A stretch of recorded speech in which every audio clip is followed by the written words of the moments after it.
Age 48 from bowel cancer. This is a story that's really struck many people of my age, mid-40s, Yes. that grew up on Dawson's Creek. He was a huge star, but failed really to have the same success as the other actors in the show. His wife has since posted a GoFundMe page saying that actually the cancer treatment really took a hit on our finances, and the world has been responding to that in great generosity.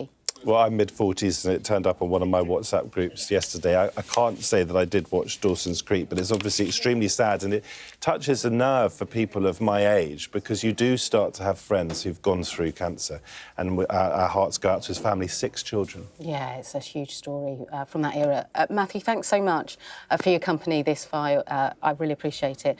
That's all from us. We're going to hand over to Anna and Kamali with the latest headlines on Mornings. Thanks so much for your company.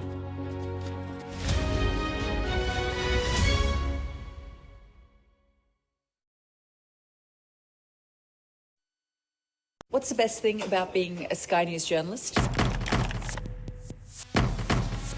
Who's funnier?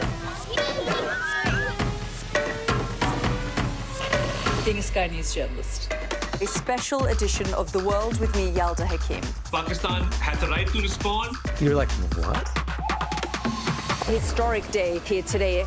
Congratulations, this is a huge moment. But what happens now? The best thing about being a Sky News journalist? They call him the king of the jungle. Being a Sky News journalist. Yusra Al-Baghir has this report. And this is what's left of it. As a woman of colour, how did the Harris campaign speak to you? People risk their lives to speak to us for this report. Mr. Zuma, Sky News. We're trying to see as much as we can.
Hello and a very good morning. It's 7 o'clock. This is Mornings with Jones and Melbourne. I'm Anna. And I'm Kamali. Thanks for starting your day with us. Here's how we're looking.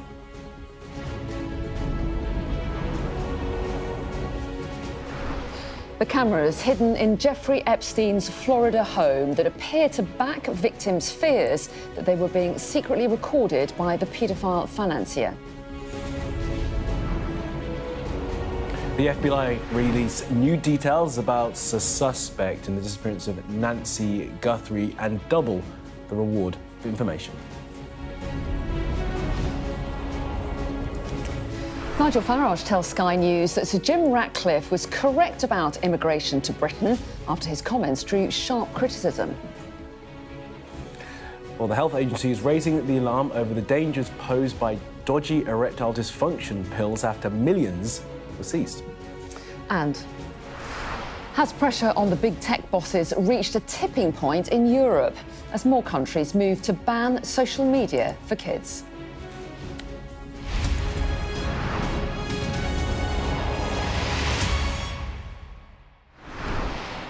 Hello, very good morning. Thanks for joining us. Sky News has found an email exchange from 2014 showing that convicted paedophile Jeffrey Epstein asked a member of staff to install hidden video cameras at his home in Palm Beach in Florida. Well, the aide told Epstein that he planned to hide them in tissue boxes. Yeah, our data and forensics team has also been reviewing more than 1,000 fragmented videos that have been released by the US Department of Justice.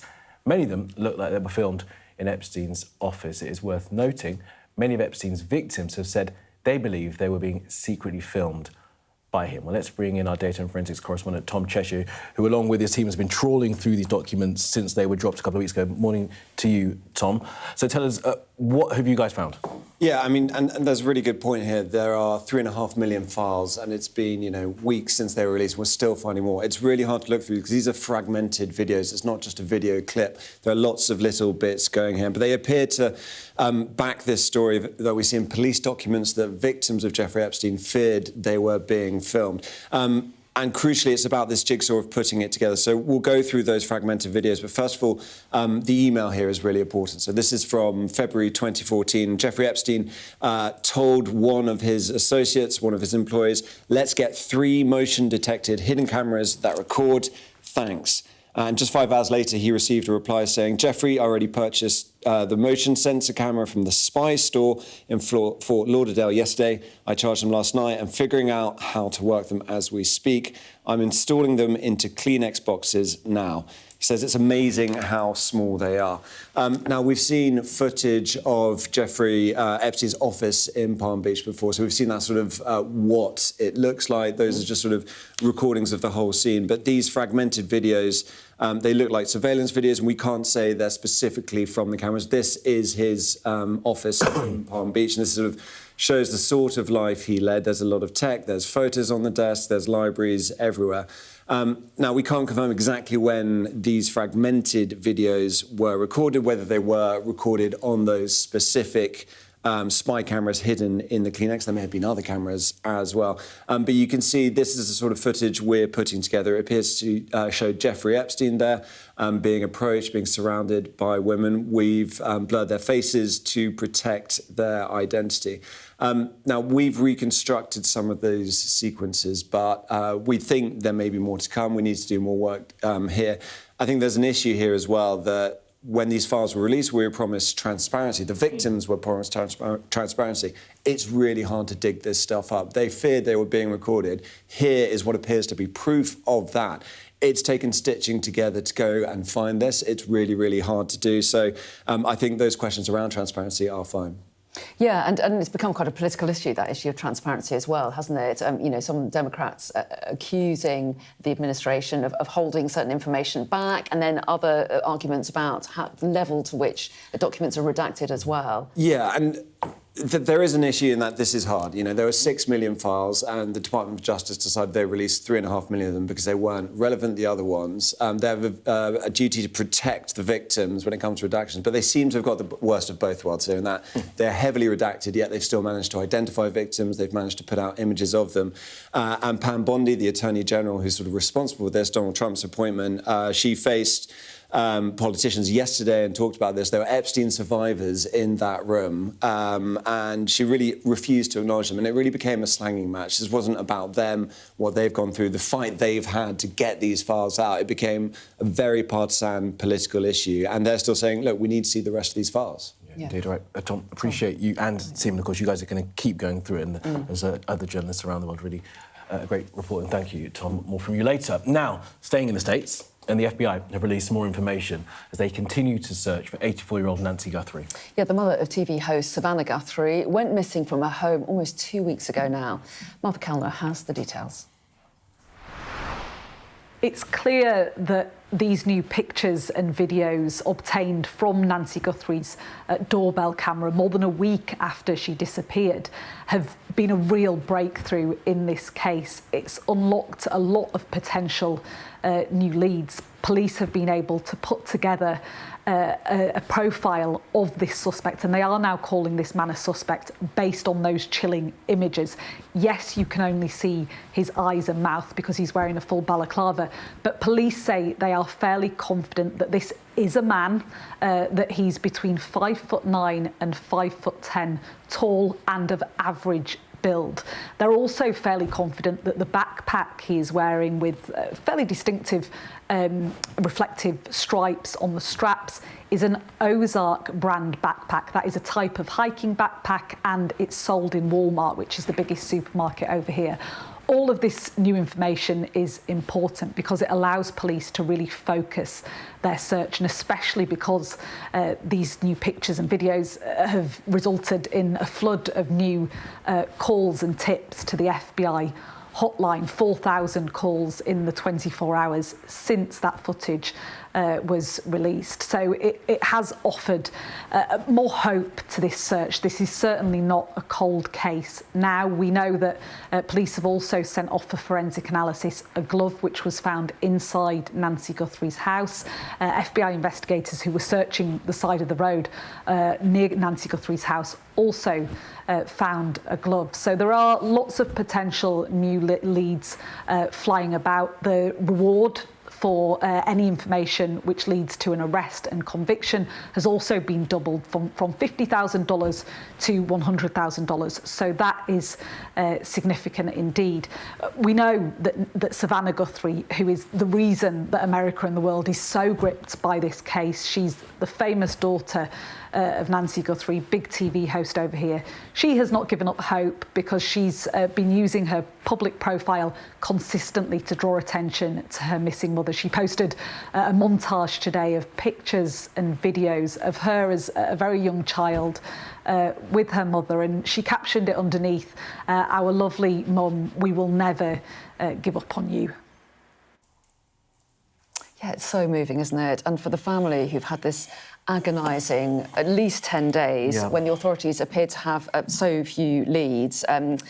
They talked about not having any suspects and very little evidence. This release of the video and what the police or the authorities appear to be able to piece together as a result of it must feel like something of a relief. They've managed to establish what they think is the height of the suspect, about 5'9", of average build, and they've also identified the kind of bag that he was carrying. And I know that the local sheriff has talked about having a huge number of calls since the FBI released that information. Yeah, I mean, information has been sparse. It is great for the family and for the search for Nancy Guthrie that this detail has come out, and they've doubled the reward as well for any information now, from $50,000 to $100,000. But there's still scant that they know about exactly what has taken place. I mean, just to take you briefly through the timeline, the family dropped Nancy back at her home at about 10 to 9. That is on Saturday the 31st of January. On Sunday morning at 10 to 2, the doorbell camera is disconnected. We can actually see that in that footage that has been released, can't we? And then at 2:30, her pacemaker app dings. She doesn't arrive at church on the Sunday. That's when the alarm is raised. A ransom demand is then put forward. I think authorities think that one was probably fake. It passes on the Thursday, the 5th of February. A second deadline from a ransom demand then passes on Monday, the 9th of February. Then we get the surveillance footage release of the masked figure. And then the authorities release an individual that they had arrested on the 11th of February without charge. So now we find ourselves nearly 2 weeks on. still really no closer to finding out where 84-year-old Nancy Guthrie is, and for that family it just must be absolutely impossible to deal with. Yeah, agony for them. Now, Nigel Farage has backed billionaire Sir Jim Ratcliffe after he said that Britain was being colonised by migrants. Sir Jim has since apologised for the use of the word colonised to make his point. After his comments, the Sky News caused widespread criticism, both in Westminster and in the footballing world as well. Yeah, of course, he is the co-owner of Manchester United. Well, speaking last night to Sky News, the leader of Reform UK, Nigel Farage, said that Sir Jim's comments were correct on the number of people coming to the UK and the burden on Britain's benefit system. Let's work out what's non-controversial. What's non-controversial is an explosion in the population without the financial compensation to make people's lives better. And I would argue access to the NHS, housing rents, etc., have been damaged by it. Now, the use of the word colonisation, that's what he's withdrawn. Do you think that's offensive? I think it's probably, in the dictionary definition, correct, but perhaps people aren't quite ready for it. I mean, it has historical overtones, doesn't it? It does.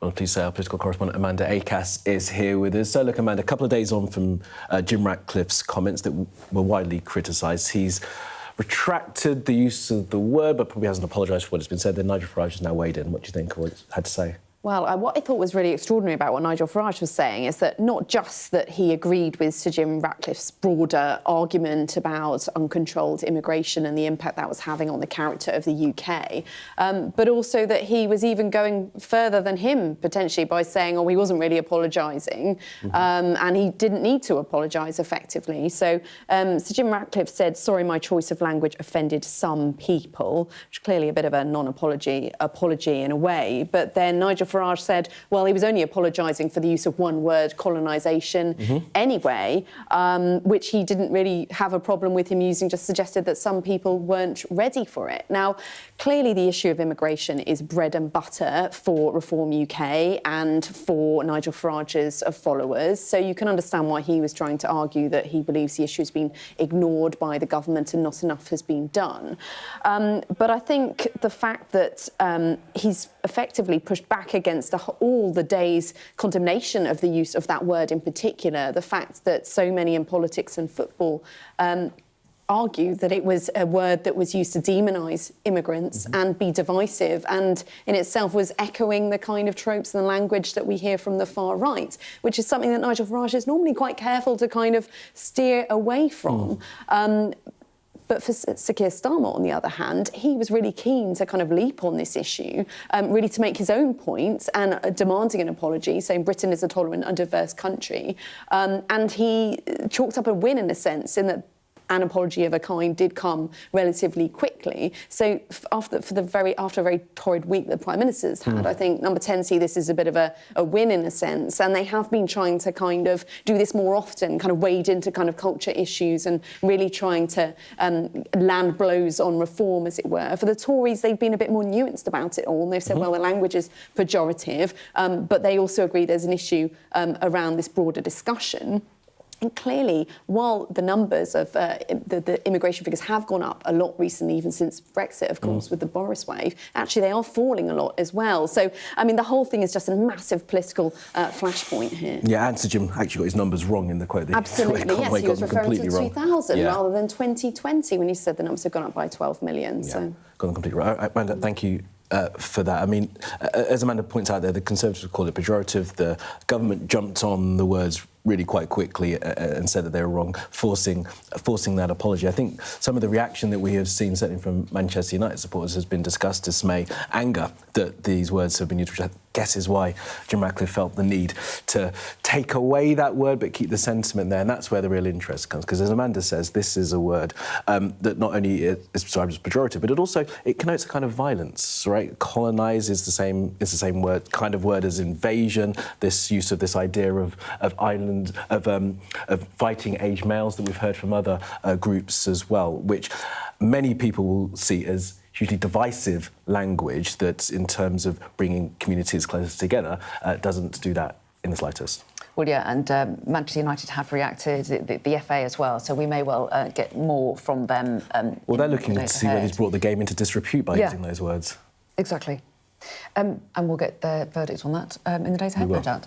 Let's move on, though, to international issues now, because Bangladesh's Nationalist Party is promising stability after sweeping to power in the country's first election since a violent crackdown on protesters 2 years ago. Yeah, let's bring in our Asia correspondent, Cordelia Lynch, joining us now for more on this. Cordy, great to have you with us. So just tell us about this election in Bangladesh and why it has relevance for the country and the wider region.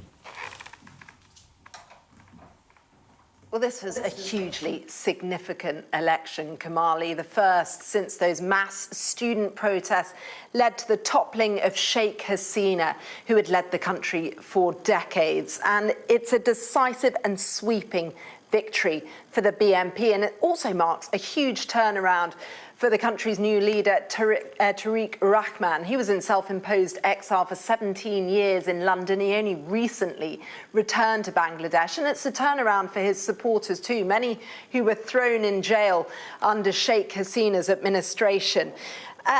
He is promising that his is the party of change, but it's far from their first rodeo. They've been in power a number of times over the last 6 decades, and he hails from a political dynasty, and he's got a big in-tray. First, he needs to try and tackle the sluggish economy. It used to be one of Asia's fastest growing economies. Then they had the pandemic. That slowed down exports. Now they've got inflation to contend with. They also have sweeping constitutional reforms to deliver on. The government promising that they will achieve social justice and democracy and, critically, guard against the return to authoritarian rule.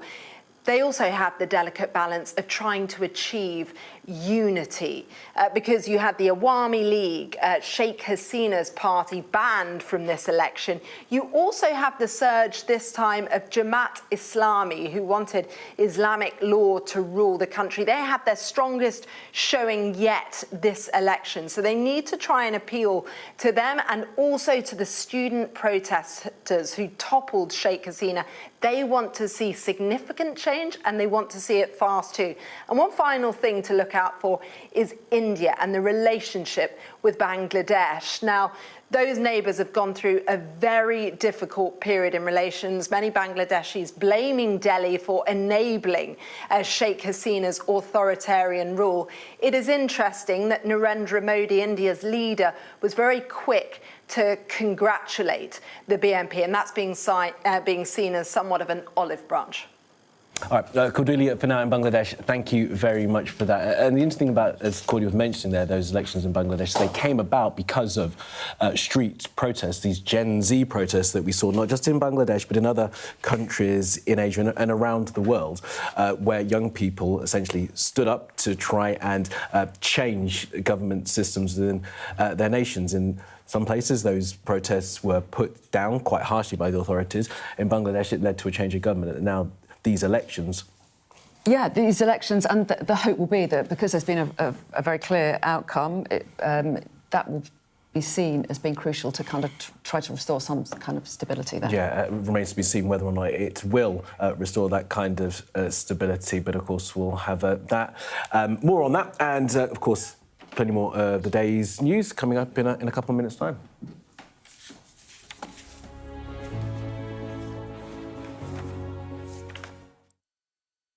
Well, hello, and thank you for watching The Wrap. Every night of the week, we will be joined by the very best commentators to explain the how and the why. This cannot stand. Stupid thing to do. He did know what he was doing. You can expect more analysis. This is going to get deeper. I think it's going to end up with Russia. Is war inevitable? What he's interested in is a deal. That doesn't rule out strikes. I disagree. And laughs along the way. Plus, a look at tomorrow's headlines. The Wrap. Everything wrapped up for you from 10.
thanks for being with us. There's concern about changes the government is bringing in to premium bonds. MPs say a modernisation programme at NS&I is putting the taxpayer and savings at risk.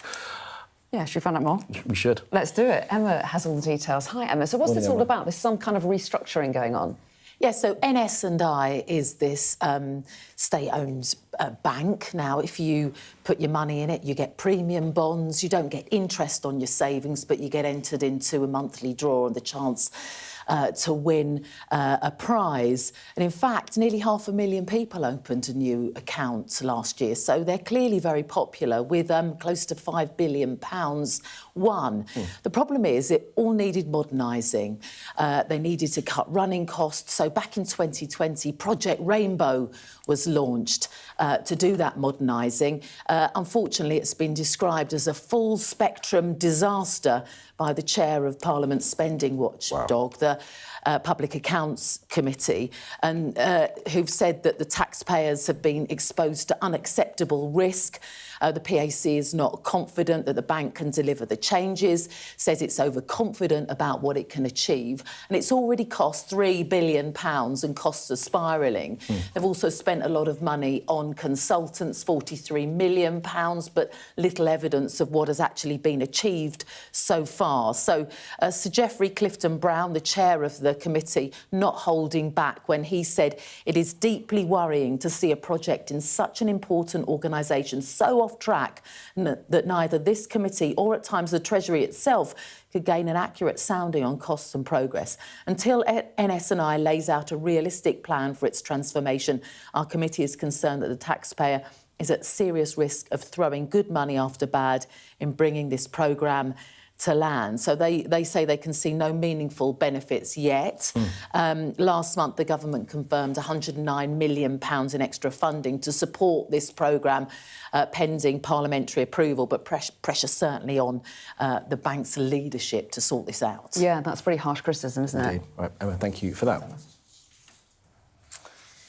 Now then, we're going to talk to the government now. Lots of questions to ask Emma Hardy, who's Water and Floods Minister, who joins us now. Very good morning to you, Emma. Thanks so much for talking to us this morning. And first of all, I know that you're announcing new bathing spots in the UK today, but the overwhelming majority of official swimming spots in English rivers currently are deemed unsafe for swimming. They're rated poor by the Environment Agency. So is this really the time to introduce new ones? Well, absolutely is the time to introduce new ones, and we're introducing 13 new ones today, and that makes our total 464 bathing sites across England. 93% of our bathing sites are rated good or acceptable, but obviously that means that there are 7% that aren't, that we need to do more work on. Some of the ones that are more complicated tend to be the inland bathing sites, so tend to be the rivers. And with the beaches, we're having excellent progress in cleaning more of those up. And the reason why designating them as an official bathing site really matters is because it means it has weekly testing by the Environment Agency. So that's to help inform swimmers whether it's safe to swim or not. But also that information means you can identify the different sources of pollution and then work with partners to reduce that, for whether that might be pollution caused by water companies or agricultural pollution or highways runoff. There's a huge variety, but by having them designated, it means that people can feel more confident. They check the SwimFo site that where they're going to swim is going to be fine to swim in. And we can only do this because we put such a huge amount of money into enforcement on water companies and looking at how we can reduce water pollution. Well, yeah, and the reason I mentioned rivers in particular was because, as you alluded to, it's harder, it seems, to keep them clean. 12 out of 14 river bathing waters ranked poor. And I don't know if you can see it, but we're going to try and show you Thames Water's current map, which shows sewage discharges. And on that map, as I understand it, the red sites show what's happening right now, that there's sewage discharge happening now, and the orange is a discharge that's occurred in the last 48 hours. So I wonder whether any of these new sites you're proposing, the first ever site on the River Thames in London, will they still receive sewage discharges from storm overflows once designated a bathing spot? So once they've been, as I say, once we've designated a bathing spot, one of the things that means is that you get priority in terms of fixing the system. So one of the reasons you're seeing on that map so many storm overflows is because we have a system where all of the water runs off goes into the combined overflow system and then ends up spilling out into our rivers, lakes and seas because the sewage capacity becomes overwhelmed. So one of the things that water companies are doing over the next few years is upgrading all of these so that many of them are creating what's called storm overflow tanks, which means basically that the water that would have gone out into the rivers, lakes and seas ends up going into tanks instead. And they're prioritising putting these in areas that are bathing sites, chalk streams, or sites of scientific interest. So they're the ones that get the upgrades first. Now, we've committed to reducing sewage spills by 50% over the next 5 years. So I'm going to be going around the country having a look at what's happening with our storm overflow system. One of the other ways of tackling this, of course, is upgrading the sewage treatment works. But another way of tackling this is looking at how do you store more of the surface water so it doesn't end up going into the system and creating some of the problems we have. And some of the answers to that are really, I think, really interesting, because then you start looking at nature-based solutions and various other ways of holding water. But I think what makes bathing water so important is because you have this weekly testing, you can look at the data every week and say, OK, well, where are these sources of pollution? Is it that it's agriculture? Is it that it's sewage? Is it that it's highways runoff? Is it that it's chemicals? Identify them and try and stop them at source. And at the moment, the bathing water season starts in May, so we'll be testing from May. But we've also got reforms in to look at testing all year round, because, believe it or not, some people even like to go for a swim in January and February. So will you be comfortable swimming in the Thames? Well, not in February. Absolutely no chance. It'll be way too freezing. But you'd be happy swimming in the Thames? You'd be confident that that would be safe? Yes, if you check SwimFo and if it said that it was safe to swim in, then I'd be happy to swim in it. But I would say for anybody in any part of the country where there's a bathing water site, because we've got this weekly testing, have a look on SwimFo, see what SwimFo says. If it says it's safe, absolutely go and enjoy yourself and have a great time. Obviously, if it says that the water pollution is higher, then clearly don't go and swim that day. But what I really want to get to is a situation where we're not having to keep checking the website to see whether or not it's safe or not. What I want to get to, my ambition to get to, is how to be safe and people can be guaranteed to go there at any time. But at this moment, because we're still putting all those upgrades in, and I'm still pushing water companies to do it, and as I say, and agriculture and others, my advice would be check on SwimFo. If it says it's fine, go enjoy yourself. I just want to ask you about Donald Trump, who's scrapped a key climate change policy. I wonder what you make of that, and should the government do more to stand up for those standards for the sake of the planet? Well, of course, we have our own opinions here in the United Kingdom about what really matters. And on the issues just of climate change, I mean, goodness, speak to any farmer about the drought they've just experienced and the flooding that they've just experienced.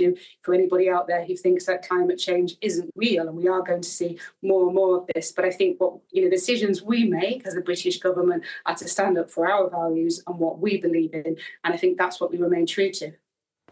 I also, while you're on, want to ask you about one of the issues that's dominated the news this week, and that was Sir Jim Ratcliffe's interview with Sky News earlier in the week. Keir Starmer called on him to apologise after he told my colleague Ed Conway that the UK had been colonised by migrants. Jim Ratcliffe has now said he was sorry that my choice of language has offended some people in the UK and Europe and caused concern. Are you satisfied with that apology? Well, the fact he said his language has offended some people is because his language was quite simply offensive. I mean, what this government stands for is we stand against division, we stand for unity. Of course, we're more than happy to have a conversation on immigration. I mean, I'm talking to you from Hull. I speak to many people here about the issue of immigration. How do we build a fair and a firm system that sort of respects everybody and has controls on who comes into our country? But that's entirely different from being offensive. And what I would hope is that in this conversation, everybody who takes part is able to take part in a way that of mutual respect and acknowledgement, that when comments like this are made, they are deeply hurtful for some people in our society. The Prime Minister's most senior civil servant, Chris Wormald, we're told, is leaving his job. He's an experienced civil servant. He was the Prime Minister's pick just a year ago. So why is he going? Well, from the statements that I've seen, and of course I'm not involved in that personally, they've said it's a mutual decision for that they both have made together. And just on record like to pay tribute to him. I mean, he's had 35 years as a civil servant, so that's his entire career dedicated to public service. And I've got a huge amount of respect for anybody who puts that much into public service. So I wish him all the very best for the future. But it's yet another departure from the PM's top team, isn't it? Kemi Badenoch has said that Chris Wormold is the latest person Keir Starmer's thrown under the bus to save his own skin. Is he being made a scapegoat for the PM's failures? No, I really don't think he is. But of course, Kemi's going to say things like that. That's the usual political knockabout. All I can say is that it's been made a mutual top roles, hasn't he, around him? Apologies, could you just repeat that? Sorry, Keir Starmer has lost 3 of the top people around him. Well, I think he's keen to sort of, look at his team and make sure that we have the team we need to deliver on the priorities this year. I mean, he's absolutely dedicated to cutting the cost of living. He was talking about that in the meeting that we had on Monday.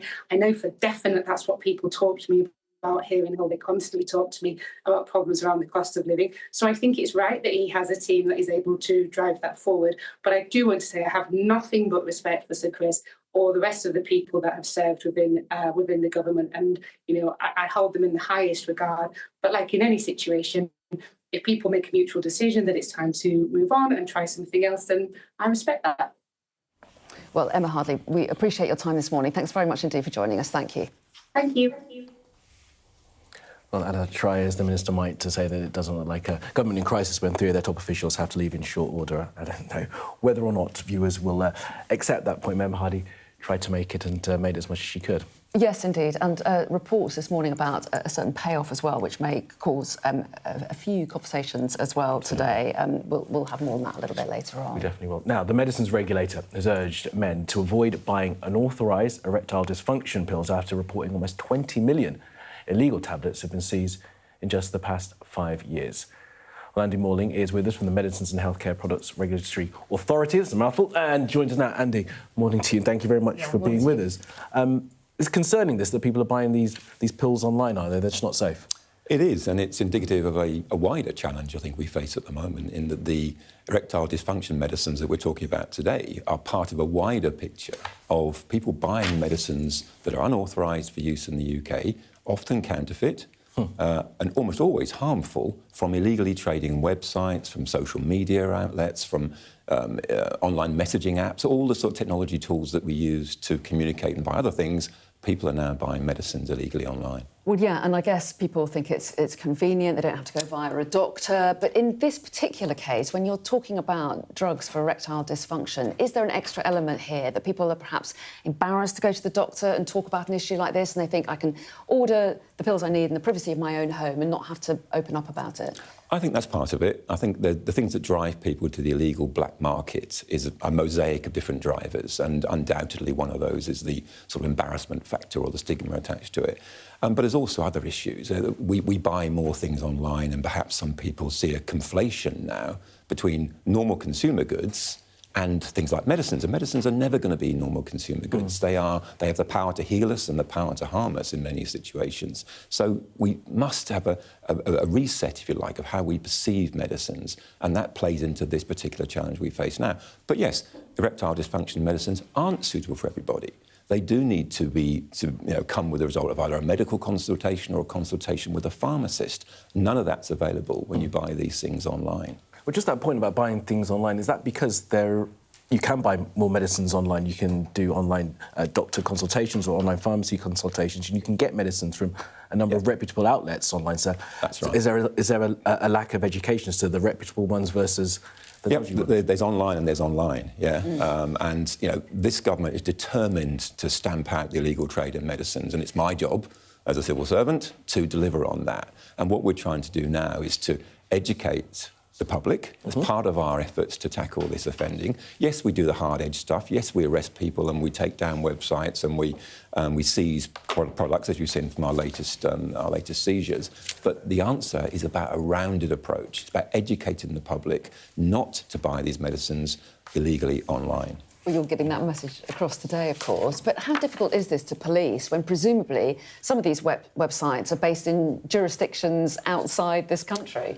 Yeah, I mean, the internet wasn't designed for regulation, there's no doubt about that, but it doesn't mean it's outside of our ability to regulate. We just have different tools. We work very closely with the internet companies, the social media companies, and we do receive collaboration from them. They will take things down and we make them aware of them. And it's about, we need to do more because the criminals are always trying to get one step ahead of us. But we're pretty good at what we do. And we've, as you saw from our seizure numbers, we're going to continue to take these things off the market and educate the public at the same time and bring the offenders to justice. Now, in terms of bringing them to justice, I mean, if these are international groups, how are you able to track them? Can you track them internationally? Is there sort of Interpol, Europol arrest warrants for some of these traffickers? We work with our international partners around the world because you're quite right, this is a global problem that requires a global solution.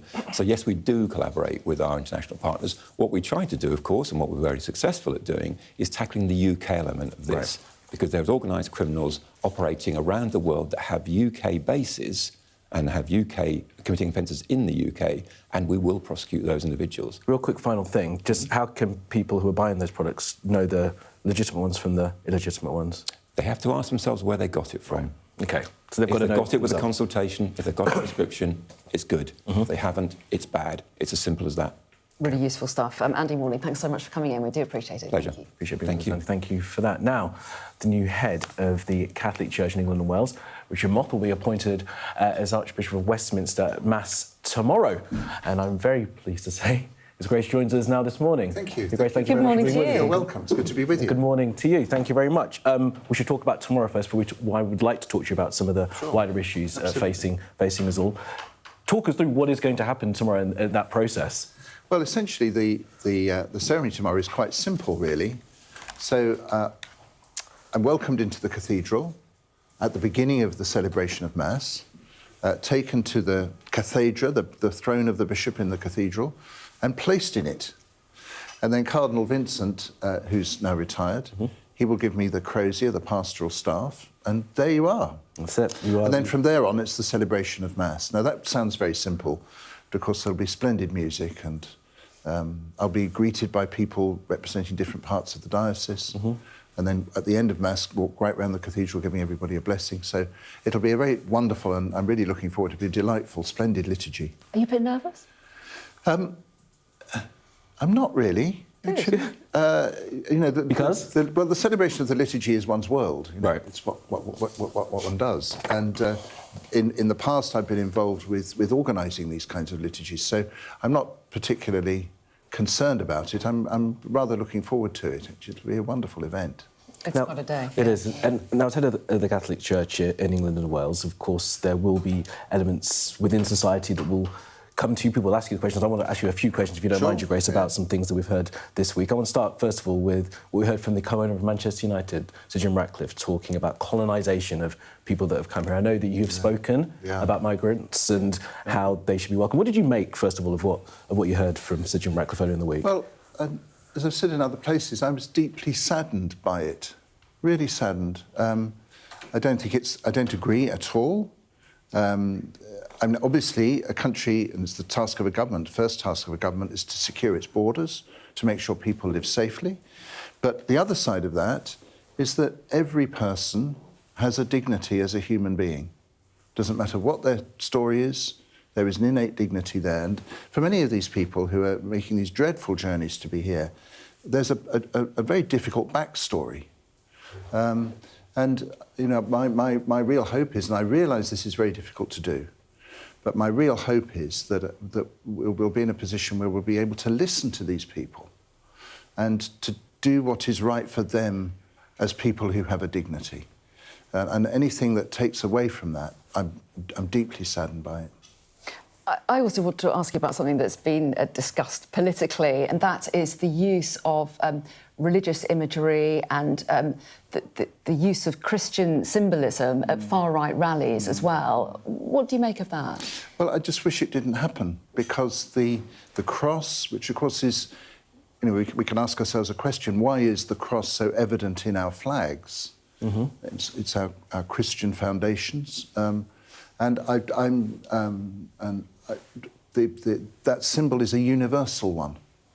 It's not something to be sort of used and seized for political ends.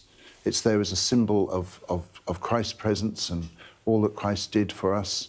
And so that misuse of that symbol is wrong. I mean, those who use it, people like Stephen Yaxley Lennon, would say they're not misusing it. They're adhering exactly to this value that you talk about, this sort of Christian tradition in this country. What do you say to that argument?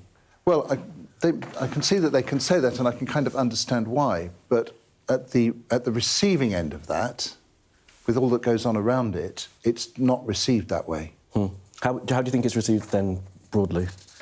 Well, I think the use of flags in those the kinds of rallies to which we refer, it takes away, really does take away from the meaning of it, because those who look at those events are not perhaps seeing it in the right way. How would you explain your priorities in the role, and to what extent are you concerned about fewer people going to Mass in this day and age? Well, there is talk of a quiet revival. Of young people, were you going to say? Yeah, particularly. Do you see that? I do. In the diocese that I've come from, in Sussex and Surrey, Arundel and Brighton, last Easter we baptised 100 more adults at Easter than we'd done the year before. Last year, in that diocese, I confirmed just over 1,000 teenagers. That was an increase on the previous year. So there is this new interest, if you like, a searching, an openness to faith that's a little bit, perhaps a bit new for us. I'm wary of calling it a trend yet. I think if this continues for some years, we can look back and say, look at what has happened. But there are signs of people refinding faith. And in terms of mass attendance, we're not back to pre-COVID levels yet, but mass attendances are rising again. Grace, I'd love to talk to you about that in some more detail at some point if you have in the future, but we're running short of time. But one question I do want to ask you, because it is the news, and news overnight about Donald Trump reversing these emissions targets in the United States. I know that you have spoken about our duty to the environment. What did you make of the president choosing to do that? Well, again, I think it was... I'm saddened yet again. I don't want to make it sound as if everything is sad, because there is so much good that's around. But we know what is being done to our common home. It's evident. The scientific evidence is there. And so I'm mystified by that. Grace, thanks for being with us. All the best for tomorrow. And as I say, I hope we can have a longer conversation about Thank you so much. that attendance. And enjoy the day tomorrow. Thank you. Good to be with you. Thank you. All right, let's take a look at the weather. Dinner under the stars tonight? That reminds me of our travel insurance. You mean All Clear Skies? All Clear Travel Insurance sponsors Sky News weather. Well, the next few days will bring some wintry hazards, but tomorrow looks mainly dry with widespread sunshine at last. Oh, sunshine? Sun? What? Forgot what that looks like. It's mostly fine in the far north now, if frosty, with outbreaks of rain, sleet or snow elsewhere, and icy stretches are likely. England and Wales will see further spells of rain, sleet and hill snow this morning, but Channel counties do look drier and brighter. Meanwhile, the wintry mix over Ireland will become increasingly confined to the southeast. Elsewhere, it'll be mainly dry, with sunshine developing widely, but Scotland will see a few wintry showers. All Clear Travel Insurance proudly sponsors Sky News weather. I'll stay with us, because in a few minutes' time, we're going to look back at the week in the Premier League as two teams lost their managers. Fortunately, one of those teams was Forest. Stay with us.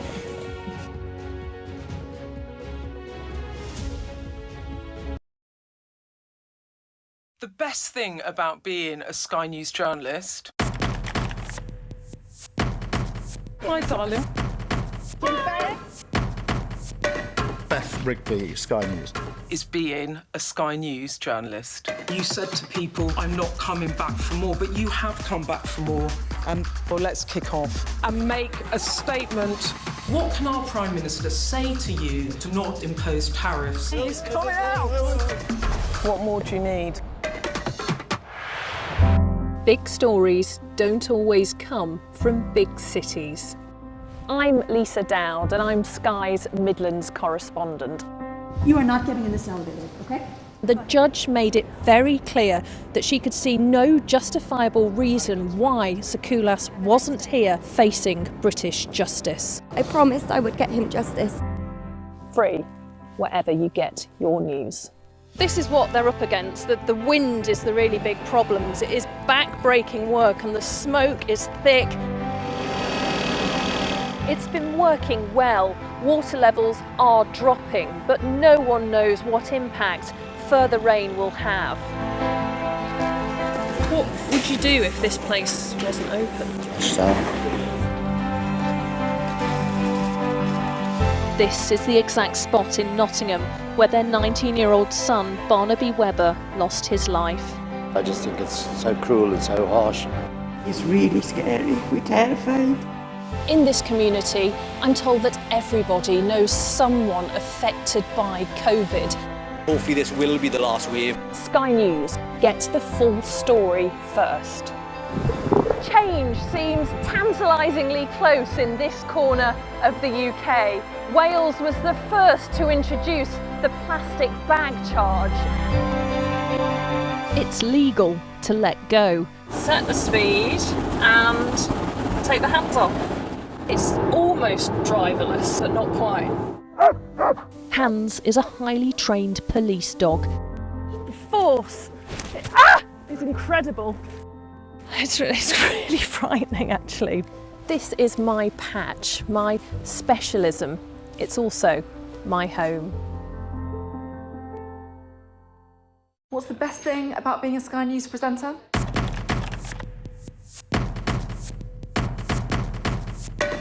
We've done the work and the reading, so you don't have to. Being a Sky News presenter. Hello and welcome, Westminster, the heart of British politics.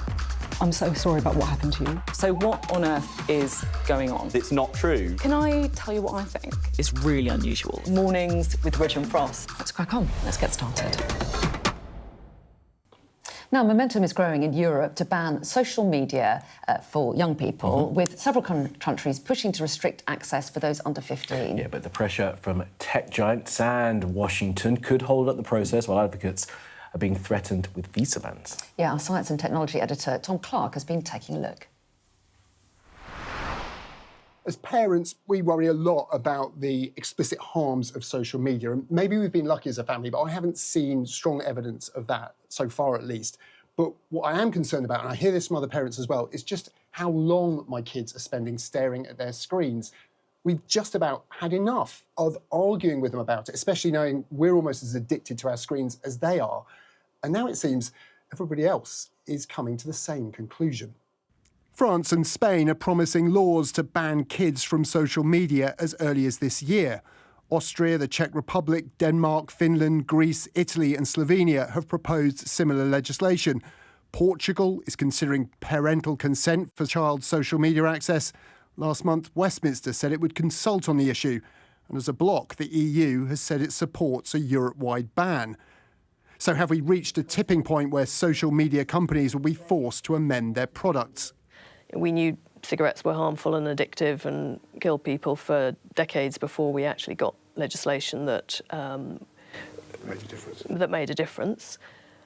And the social media companies have really only been around for 15, 20 years. So it is relatively quick on a historical scale, but for those of us who have teenagers now, it's not quick enough. So that's just a taste of Tom's full report, which you can catch on our website right now, and we'll show it a little bit later. Tom is here, though, to talk us through all this. And there really does seem to be a mood change. I mean, is this prompted by Australia's experience, who introduced this law? Exactly. And I just think we've got to a point, it really seems, as talking to campaigning organisations and parents, people have had enough. They want something to happen. And, yeah, you just look at what's happening in Europe. A lot of people are sort of falling into line. There's a lot of pressure on the government here in the UK, which is kind of in a tricky situation. We're outside of the EU now. That makes a difference. We fall under that umbrella of what they're doing. Also, the UK wants big tech to invest in Britain right now, and things like AI, so that, they're worried about upsetting that. But there's so much pressure from parents and public opinion moving against it.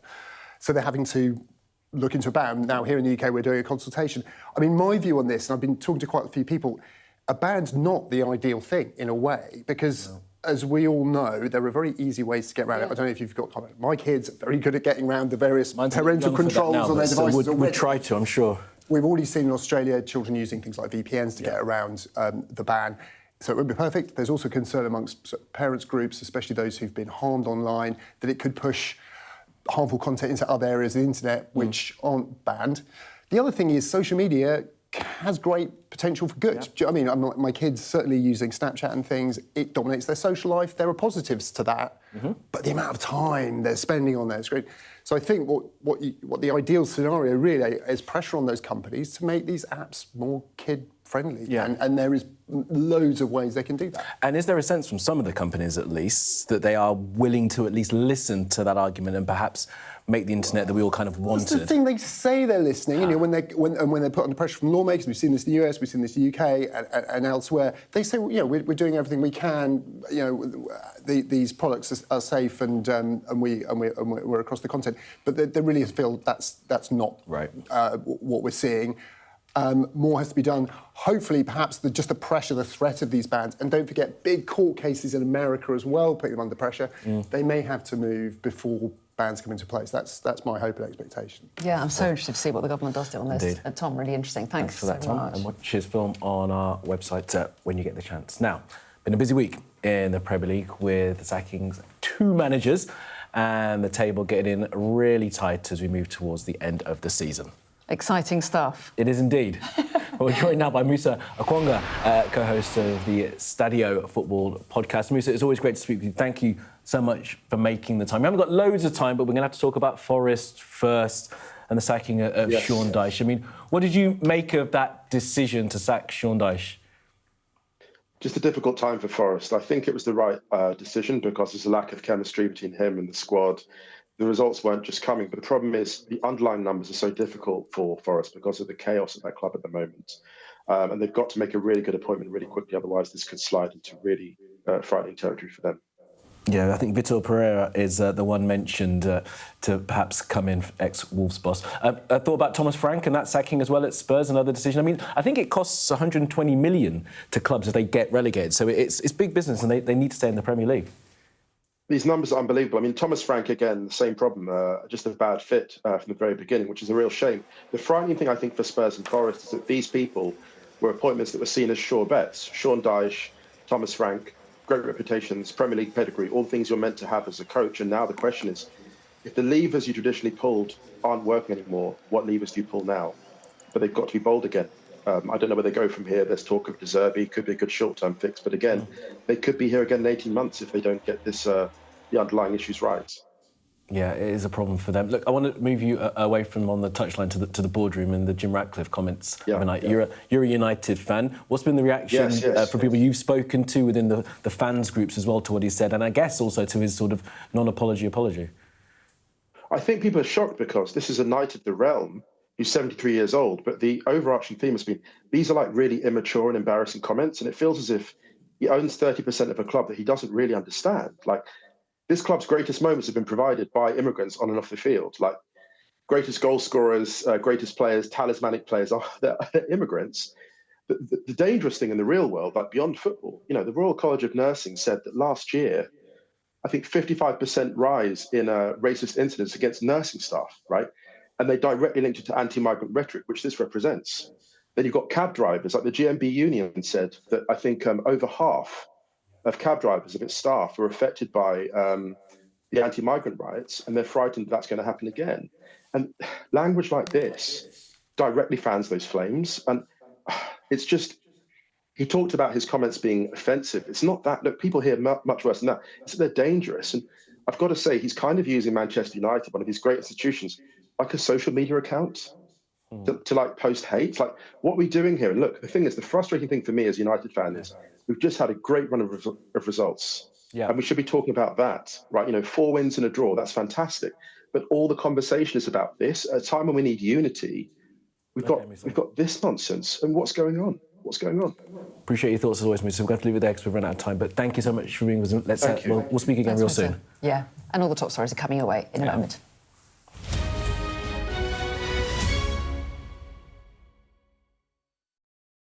What's the best thing about being a Sky News journalist?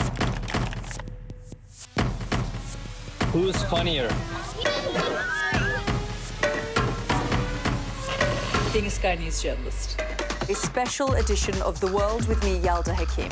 Pakistan has the right to respond. You're like, what? Historic day here today.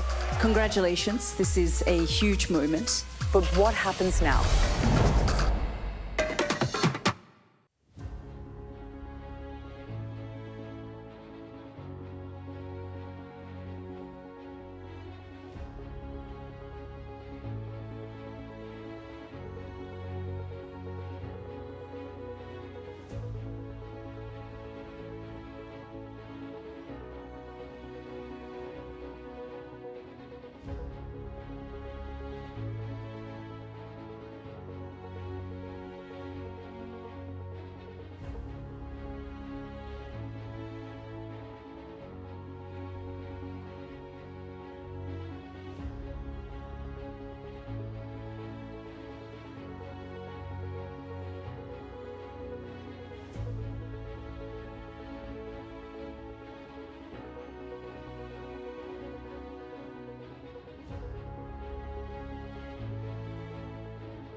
Hello and a very good morning. It's 8 o'clock. This is Mornings with Jones and Melbourne. I'm Anna. And I'm Kamali. Thanks for starting your day with us. Here's how we're looking. The cameras hidden in Jeffrey Epstein's Florida home that appear to back victims' fears that they were being secretly recorded by the paedophile financier.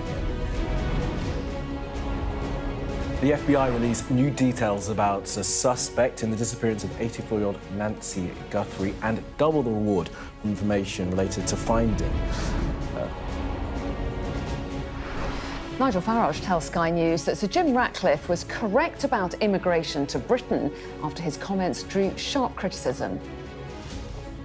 And coming up this hour, has North Korea's Kim Jong-un finally chosen his successor? If so, it's a surprising choice, and we'll have all the details. Yeah, it's intriguing stuff. Plus, has pressure on the big tech bosses reached a tipping point in Europe as more countries move to ban social media for kids?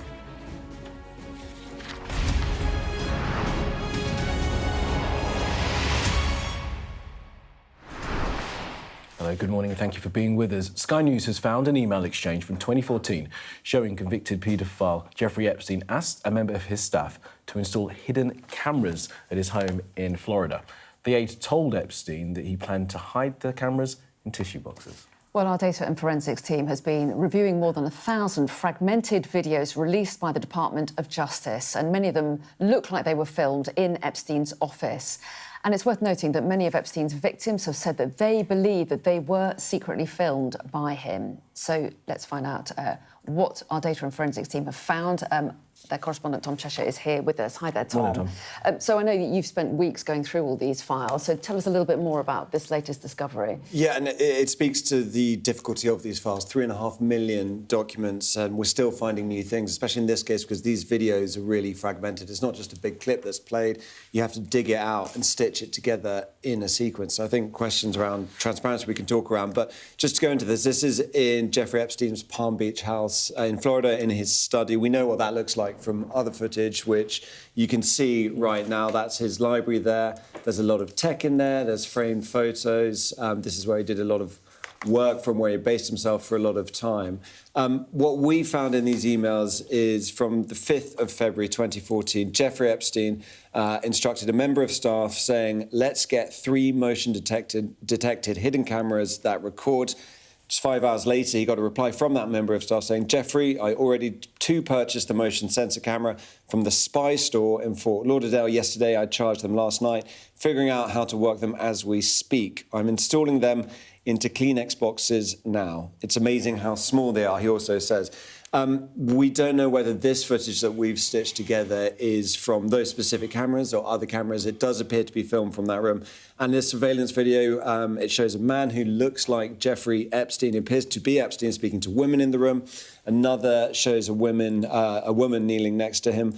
And a third shows a woman in a bathroom. We can't confirm when that was filmed, but as you were saying, from police documents also in the Epstein files, we know that victims were worried, were afraid that they were being secretly recorded. And these emails, these images uncovered by the data and forensics team seem to suggest that was the case. Tom, you touched on it at the top of your answer, but just describe for our viewers the work that's going in by you guys, your team, teams all around the world that are having, after this dump of information, to then find news, and these are news stories, find it from within the documentation. And it's been there all along. It's sort of the frustrating and also amazing thing. When you get these files, we're talking 3.5 million documents, and it's not like they're ordered. There's a search function that doesn't work very well. So you just have to go through this. And in this case, sometimes you do get video clips which are just entire video clips. This is not that. And I think for victims especially who fought for so long to get these files released and were promised transparency, this is not a transparent way to do it, really. I mean, the argument is there's a lot of information here, there's a lot of stuff, but they seem to be getting the worst of both worlds, the Department of Justice, in that they're accidentally publishing victim information, even at the same time as they're heavily redacting these files. And you saw that on Wednesday with Pam Bondi, the Attorney General, who's responsible for this, appointed by Donald Trump. When she was testifying, it became this really partisan shouting match.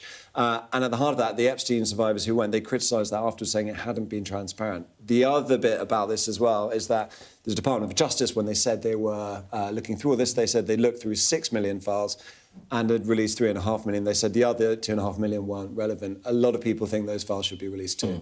Yeah, so that political pressure will continue, I'm sure. Tom, thanks very much indeed. And, there is so much tension on the sort of the political arguments about all of this, but video like the ones that Tom's team have unearthed really reminds you of the horrors that those victims went through at the hands of Jeffrey Epstein. Yeah, and it's just extraordinary that journalists are having to do this work, and credit to all the journalists who are actually doing the work, because the Department of Justice in the United States, having dumped all this documentation, have not provided any direction, as Tom was saying, as to how the stories that are within this, the evidence that's within this, should be found. And remember, there have been no criminal charges yet off the back of these documents that have been released as well, which is also to the great upset of those victims. And just a final point, I know you were talking about this earlier, that Pam Bondi hearing from last week, which Tom said descended into a shouting match. It really was. And, there were victims there of Jeffrey Epstein who were in the committee room there, that as far as I'm aware, you can correct me if I'm wrong about this, and she didn't acknowledge at all when asked to acknowledge them, despite the fact, that this is meant to be centering these individuals, these hundreds, potentially thousands of victims of Jeffrey Epstein. And the Attorney General turned this moment, which could have been a sign of how this Trump administration was there to try and find the truth, support the victims of Jeffrey Epstein, and get to the very bottom of whatever was happening with this now dead paedophile. It turned into a partisan slang match, as Tom said. Now then, the FBI have released more information in their search for Nancy Guthrie. Yeah, Nancy Guthrie is the mother of the television host Savannah Guthrie and went missing from her home almost 2 weeks ago now. Our US correspondent Martha Kellner has more detail. It's clear that these new pictures and videos obtained from Nancy Guthrie's doorbell camera more than a week after she disappeared have been a real breakthrough in this case. It's unlocked a lot of potential new leads. Police have been able to put together a profile of this suspect, and they are now calling this man a suspect based on those chilling images. Yes, you can only see his eyes and mouth because he's wearing a full balaclava, but police say they are fairly confident that this is a man, that he's between 5'9" and 5'10", tall and of average build. They're also fairly confident that the backpack he is wearing, with fairly distinctive reflective stripes on the straps, is an Ozark brand backpack. That is a type of hiking backpack, and it's sold in Walmart, which is the biggest supermarket over here. All of this new information is important because it allows police to really focus their search, and especially because these new pictures and videos have resulted in a flood of new calls and tips to the FBI hotline. 4,000 calls in the 24 hours since that footage was released. So it has offered more hope to this search. This is certainly not a cold case. Now we know that police have also sent off for forensic analysis a glove which was found inside Nancy Guthrie's house. FBI investigators who were searching the side of the road near Nancy Guthrie's house also found a glove. So there are lots of potential new leads flying about. The reward for any information which leads to an arrest and conviction has also been doubled from $50,000 to $100,000. So that is significant indeed.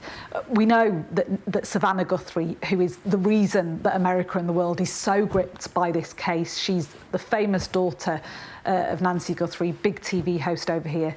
She has not given up hope because she's been using her public profile consistently to draw attention to her missing mother. She posted a montage today of pictures and videos of her as a very young child with her mother, and she captioned it underneath, "Our lovely mum, we will never give up on you." There's Martha Kellner reporting there, and of course any developments in that story we'll bring them to you first here on Sky News. Now, Nigel Farage has backed the co-owner of Manchester United, Sir Jim Ratcliffe, after he told Sky News that Britain was being colonised by migrants. Ratcliffe has since apologised for the use of the word colonised, but not from what he says are the dangers of migration. Well, also speaking to us last night, Nigel Farage of Reform said the comments were correct. Let's work out what's non-controversial. What's non-controversial is an explosion in the population without the financial compensation to make people's lives better. And I would argue access to the NHS, housing rents, etc., have been damaged by it. Now, the use of the word colonisation, that's what he's withdrawn. Do you think that's offensive? I think it's probably, in the dictionary definition, correct, but perhaps people aren't quite ready for it. I mean, it has historical overtones, doesn't it? It does. Well, our political correspondent Amanda Akers has joined us. I mean, the dictionary definition of colonise says to send settlers to establish political control. So people can, I suppose, argue whether it was correct to use that word. But what do you make of the reaction to what's been said? Well, I think it's interesting, isn't it, that Nigel Farage has really doubled down on those controversial comments by Sir Jim Ratcliffe, not just saying that he agreed with the broader point that he was attempting to make about levels of immigration, but that he didn't really think that he had apologised and that he didn't even think he really needed to do so. And I just remind you what his apology was, which was that, sorry that my choice of language offended some people, which clearly isn't the most fulsome apology or really taking kind of accountability for why people may have been offended by that. And clearly there's been a massive pushback, not just from the world of politics, but also the world of football, about those comments being divisive, about feeding into the kind of demonisation of immigrants, and even sort of echoing some of the kind of far-right narratives that we've heard over many years. And so I think that was quite interesting that Labour, on the other hand, the Prime Minister really jumped on this very quickly as soon as those comments were made, saying he needs to apologise, they were offensive, they were divisive, and in some ways kind of being able to get a bit of a political win at the end of a very torrid week by choosing to kind of come out on the front foot and make it a kind of a culture war debate that the Prime Minister was front and centre of, hitting reform, really, and that kind of discourse about immigration, because clearly that's bread and butter for reform, so you see why it's something that Nigel Farage has wanted to lean into. But at the same time, over this question of whether or not it was a real apology, well, we heard the Minister earlier not really even wanting to answer your question about that, but insisting, well, it has offended some people. Well, yes, but it's whether or not the apology went far enough, but arguing, well, no, it's not true that we're not willing to have this discussion about immigration in general, which is what Nigel Farage has been arguing, saying Labour have ignored this issue for too long, for issues of political correctness, effectively, whereas Emma Hardy, the Minister, saying, no, we are willing to have the discussion, but you can have the discussion without being offensive to people, which I think does really go to the nub of this question politically in many ways. And the Tories also really trying to stick on the fence a little bit, saying, well, that specific language was pejorative, but they also think that it's an issue that needs to be discussed more. Now, clearly we know immigration is a huge issue politically. That's a large part of the reason why Reform have increased in their support so much recently. Ironically, Jim Ratcliffe was an ardent Brexiteer. Many people voted for Brexit because of this issue, but actually it's since Brexit that the numbers have really gone up with the so-called kind of Boris wave, but now they really are coming down again. So you could argue, well, this issue isn't the kind of political flashpoint perhaps now, or certainly won't be, than it has been in the past, but that's not to take away from the fact that this kind of debate and the language about it is clearly something that is very offensive and worrying for many people to hear being discussed in this way. Absolutely. Yeah. And not just political reaction from the sporting world as well, we should reflect on as well, shouldn't we? Absolutely. Manchester United put out a statement, the FA said they're looking into the comments as well, so there's been quite a fallout. Amanda, thanks very much indeed. Thank you, Amanda. All right, well, to Bangladesh now. The Nationalist Party is promising stability after sweeping to power in the country's first election since a crackdown on protesters 2 years ago. Yeah, let's bring in our Asia correspondent, Cordelia Lynch, for us now. So, Cordelia, quite a dramatic result to this election then. Yeah, a sweeping, decisive victory by the BNP, if not a landslide. Now, this is a party centre-right that has promised change, but it's not their first rodeo. You know, they have led the country previously over the past 6 decades, and it is also the man leading it, Tariq Rahman, comes from a political dynasty. Now, he's been in a self-imposed exile in London for 17 years. He only recently returned to Bangladesh. So this is a huge reversal in his fortunes and that of his supporters too, many of whom were thrown into jail under Sheikh Hasina's regime. Now, a lot has been talked about regarding Gen Z and the student movement inside Bangladesh, because this was the first election since that mass uprising in 2024 that saw Sheikh Hasina ousted. Incredibly strong feeling there. So this was seen as a test, really, of the strength of that youth movement. But it is, in fact, the largest, a traditional party that has come out on top.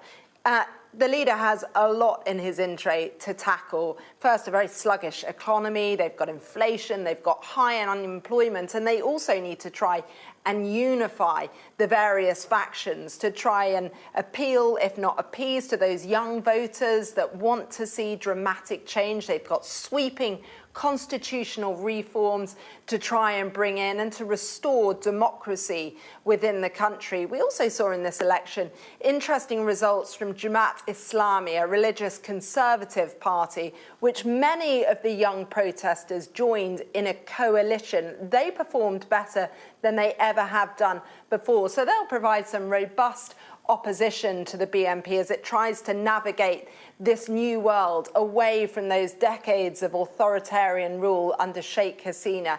One interesting dynamic to watch is the relationship with India. Now, under Sheikh Hasina and her Awami League party, which was banned for this election, they were very close. But in recent months, and really over the past 18 months, it's been a very difficult, very tense relationship. Many Bangladeshis blame Delhi for the rise of her kind of authoritarian rule in the past few years. It's interesting to see that India's leader Narendra Modi was very quick to congratulate the BNP on this victory, though, and that's being seen as somewhat of an olive branch, but a lot to try and sort to stabilise Bangladesh and bring it forward.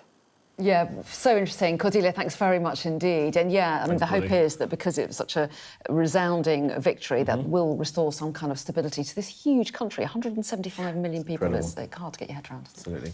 Now, to North Korea. And Kim Jong-un has reportedly chosen his teenage daughter, Kim Joo-ae, I hope I've said that right, to be successor as leader. We can ask our guest whether we got that right. Well, she's been pictured beside her father in high-profile events recently, including a visit to Beijing in September. This was her first known trip abroad. So let's find out a little bit more about her and about Kim Jong-un himself.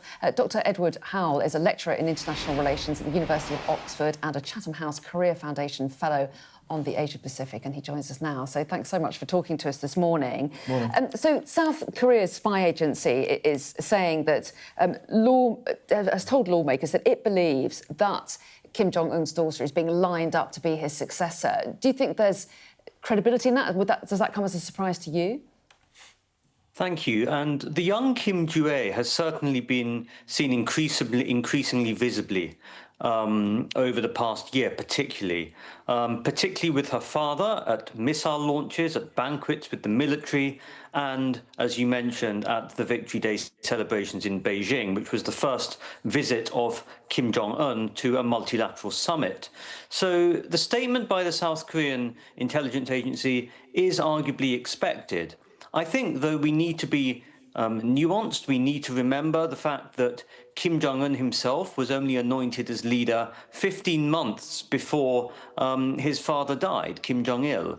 And I think we must also remember that in terms of longer-term planning, whilst this might make sense, Kim Jong-un himself is only 43 years old.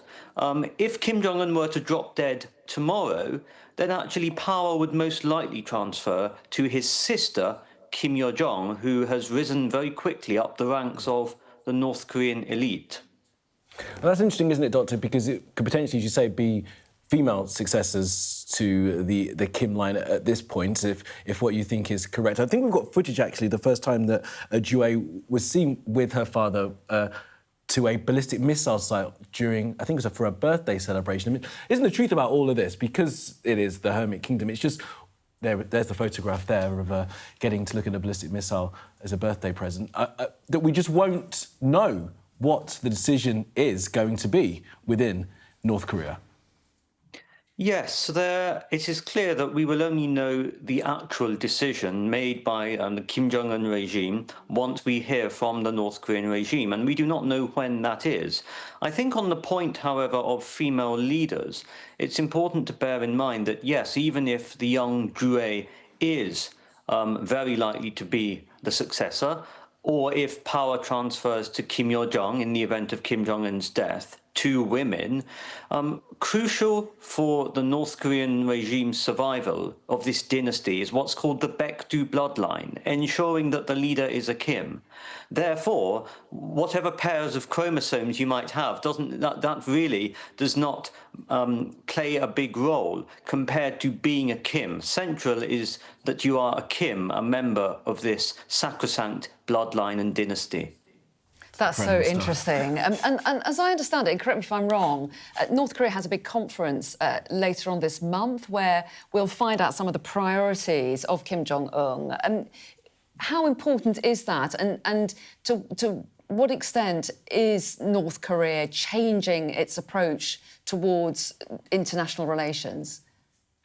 Yes, this is the 9th Party Congress. It's held usually every 5 years. So the last one was held in 2021 when Kim Jong-un outlined a shopping list of weapons, missile types, drones that he wanted. And slowly but surely, over the past 5 years, Pyongyang has succeeded in testing or revealing this list. So this year, we are likely to see questions of North Korea's foreign policy, war strategy, and this is particularly important given how North Korea is now an active participant, or has been an active participant in Russia's war against Ukraine. It's been supplying Russia with over 12 million rounds of artillery, over 14 to 15,000 troops. And Pyongyang now has greater leverage. It does not want to engage in talks with Washington or particularly Seoul. It sees no benefit at the moment. So Kim Jong-un will want to strengthen this. And I think at the moment, Kim Jong-un is at his most emboldened point, far more successful than his grandfather was during the Cold War. It's really interesting stuff. Dr. Edward Hull from the University of Oxford and Chatham House, thanks. Appreciate your time this morning. Thanks for being with us, Doc. Now, momentum is growing in Europe to ban social media, with several countries pushing to restrict access for those under 15. The pressure from tech giants as well as from the US could hold up the process, while advocates are being threatened with visa bans. Yeah, our science and technology editor, Tom Clark, has been taking a look. More than 10 years ago, I filmed my kids for a report on the impact of screens on young minds. They didn't have their own devices. TikTok, Instagram, Snapchat and YouTube, not even a glow on the digital horizon. And look at them now. My twins are 13, their sister's 16, and their lives, like pretty much every other child we know, are dominated by social media. The idea of banning it, not popular. We've been born into a world with social media, so it's a bit unfair if you just take it away for people who are younger when they're influenced by adults who are also on their phones. As parents, we worry a lot about the explicit harms of social media. And maybe we've been lucky as a family, but I haven't seen strong evidence of that, so far at least. But what I am concerned about, and I hear this from other parents as well, is just how long my kids are spending staring at their screens. We've just about had enough of arguing with them about it, especially knowing we're almost as addicted to our screens as they are. And now it seems everybody else is coming to the same conclusion. France and Spain are promising laws to ban kids from social media as early as this year. Austria, the Czech Republic, Denmark, Finland, Greece, Italy and Slovenia have proposed similar legislation. Portugal is considering parental consent for child social media access. Last month, Westminster said it would consult on the issue. And as a bloc, the EU has said it supports a Europe-wide ban. So have we reached a tipping point where social media companies will be forced to amend their products? We knew cigarettes were harmful and addictive and kill people for decades before we actually got legislation that made a difference. And the social media companies have really only been around for 15, 20 years. So it is relatively quick on a historical scale, but for those of us who have teenagers now, it's not quick enough. A big tech backing White House isn't helping. Secretary of State Marco Rubio in December banned Claire Melford and 3 other online safety campaigners from entering the US. Another legally resident in New York was threatened with deportation. I wasn't surprised because we know the impact of big tech, their big money on government in America and around the world. But of course, it was shocking as a family to be threatened with potential detention just for the things I said. To hold platform executives legally. The tech bros are fighting back too when Spain's Prime Minister announced his social media ban. Elon Musk responded. Mr. Sanchez was a true fascist totalitarian, a tyrant and traitor to the people of Spain. The US public may not agree. American parents are angry, with states backing social media bans and court cases, like one underway in California, putting pressure on the platforms. I see, from my perspective, as someone that's been pushing for transparency and accountability of social media platforms for over 9 years now, that actually we are further along in that battle than we ever have been. And I think that ultimately we will be able to renegotiate the toxic relationship that we have with tech. It looks like public opinion will ultimately force big tech to make social media a safer, better place for children. But don't hold your breath. And Tom joins us now, not with your daughters. But, no, they unfortunately have school today. They do have school. They're happy about being in your films? Not always on their screens. Are they happy about being in your film, Tom? No. They were happy to be filmed, but then it's actually turned into them being on television. They've slightly changed their tune. I've had a few abrupt messages this morning. Dad. Moving swiftly on from that, talk to us a little bit about what you found about the kind of general mood towards banning social media for under 16s. Do you feel that we're heading in that direction? I think so. I mean, you'll know. Obviously, there's been concern growing for a long time about explicit harm to kids, their mental health, to exposure to harmful content or harmful adults on social media. And there's also been tragic, well-documented cases where real harms have come to kids. And there's quite a bit of evidence of sort of just general harm to mental health. But the thing that bothers me, and I think a lot of parents who maybe haven't experienced that and have been lucky, is just the amount of time our kids are spending on social media. That although it's hard to prove they are actually addictive, certainly it's the kind of behaviours we see. And I think parents and schools and are getting tired of this, and certainly public opinion seems to be drifting in that direction here in the UK. There's 61 MPs, I think, who want to push through a ban on social media under 16s, and we're definitely seeing that across Europe now as well. A growing number of countries saying they're going to push through legislation. In America, although we've got the Trump administration definitely siding with big tech, taking issue over free speech and big rows between Europe and Washington over this. You look at US public opinion, it's pretty much the same. And in fact, lots of Republican states like Florida, they have bans either in place or going through for kids and social media. There's quite bipartisan support actually amongst Republicans and Democrats to do something about this. So I think that's the direction of travel. Question is, can these very powerful, wealthy, influential companies with strong political ties, and Europe also wants big tech to invest here, are they actually going to be able to stand up to them and see change happen? That's the big question.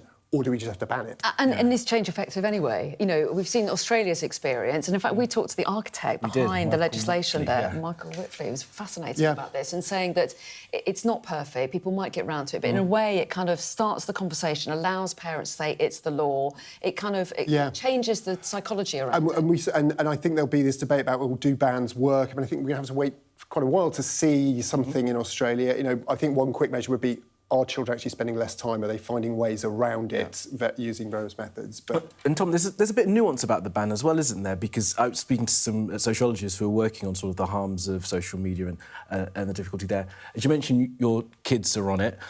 They're on it maybe too much, but people have communities on there. There are huge benefits to young people now to find people online across the world that they can relate to. And I don't think that for some of us who are looking and thinking about the harms of it, we quite understand that. And I think even if you talk to groups like the Molly Russell Foundation, it was set up in memory of Molly Russell, who took her own life after seeing harmful content online. Even those activists, children's charities, they warn against a ban because of people who are excluded or marginalised. Social media can be a really important thing. It can be really great for education as well. We know that. And it wouldn't be beyond the gift of these companies, things like infinite scroll, streaks on Snapchat, likes, things that make them more addicted, keep you on the screen. Kids, arguably, and I certainly believe this as a parent, they don't need that. They can spend enough time on those things. An hour or two a day would be plenty rather than what we're seeing now. In fact, a bit less would be better. Ideal. Perhaps a way to make it better without the outright ban. It's a very interesting debate that's going to continue. Really interesting. I could do with a few controls myself. You can. Someone stop me. All right. Coming up in a couple of minutes' time, we're going to speak to Aaron Avina, who was the outgoing bureau chief in Berlin for the Washington Post. After that newspaper cut some 300 jobs all across the world.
Now, the Washington Post's decision to slash a third of its workforce last week has drawn criticism from journalists who've condemned the newspaper's billionaire owner Jeff Bezos for leaving workers across the globe in the lurch. Yeah.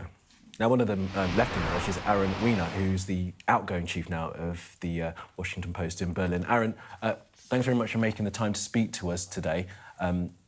Sorry that you lost your job at the Post. Look, we mentioned Bezos there straight away. Let's just go straight to it. I mean, he could have saved these jobs, couldn't he? He certainly has the money to do it. The paper has been losing money for some time. Some of that did come as a consequence of decisions that Bezos and the leadership of the paper made that did cause us to lose quite a few subscribers in and around the 2024 election. And so, there are people in the newsroom and news observers who wonder if this is really fair for this to be falling on the journalists who themselves are not really responsible for these financial struggles. Tell us a little bit about what happened to you. How did you hear about your own sacking, and tell us a bit about the impact it's had on you? Sure. We are a newsroom full of journalists, so obviously it's our business to learn things before they become public. We knew layoffs were coming. We knew that they were going to be pretty big. I think even still, most of us were surprised by the scope of them. It's actually more than a third of the newsroom, probably more than 40%.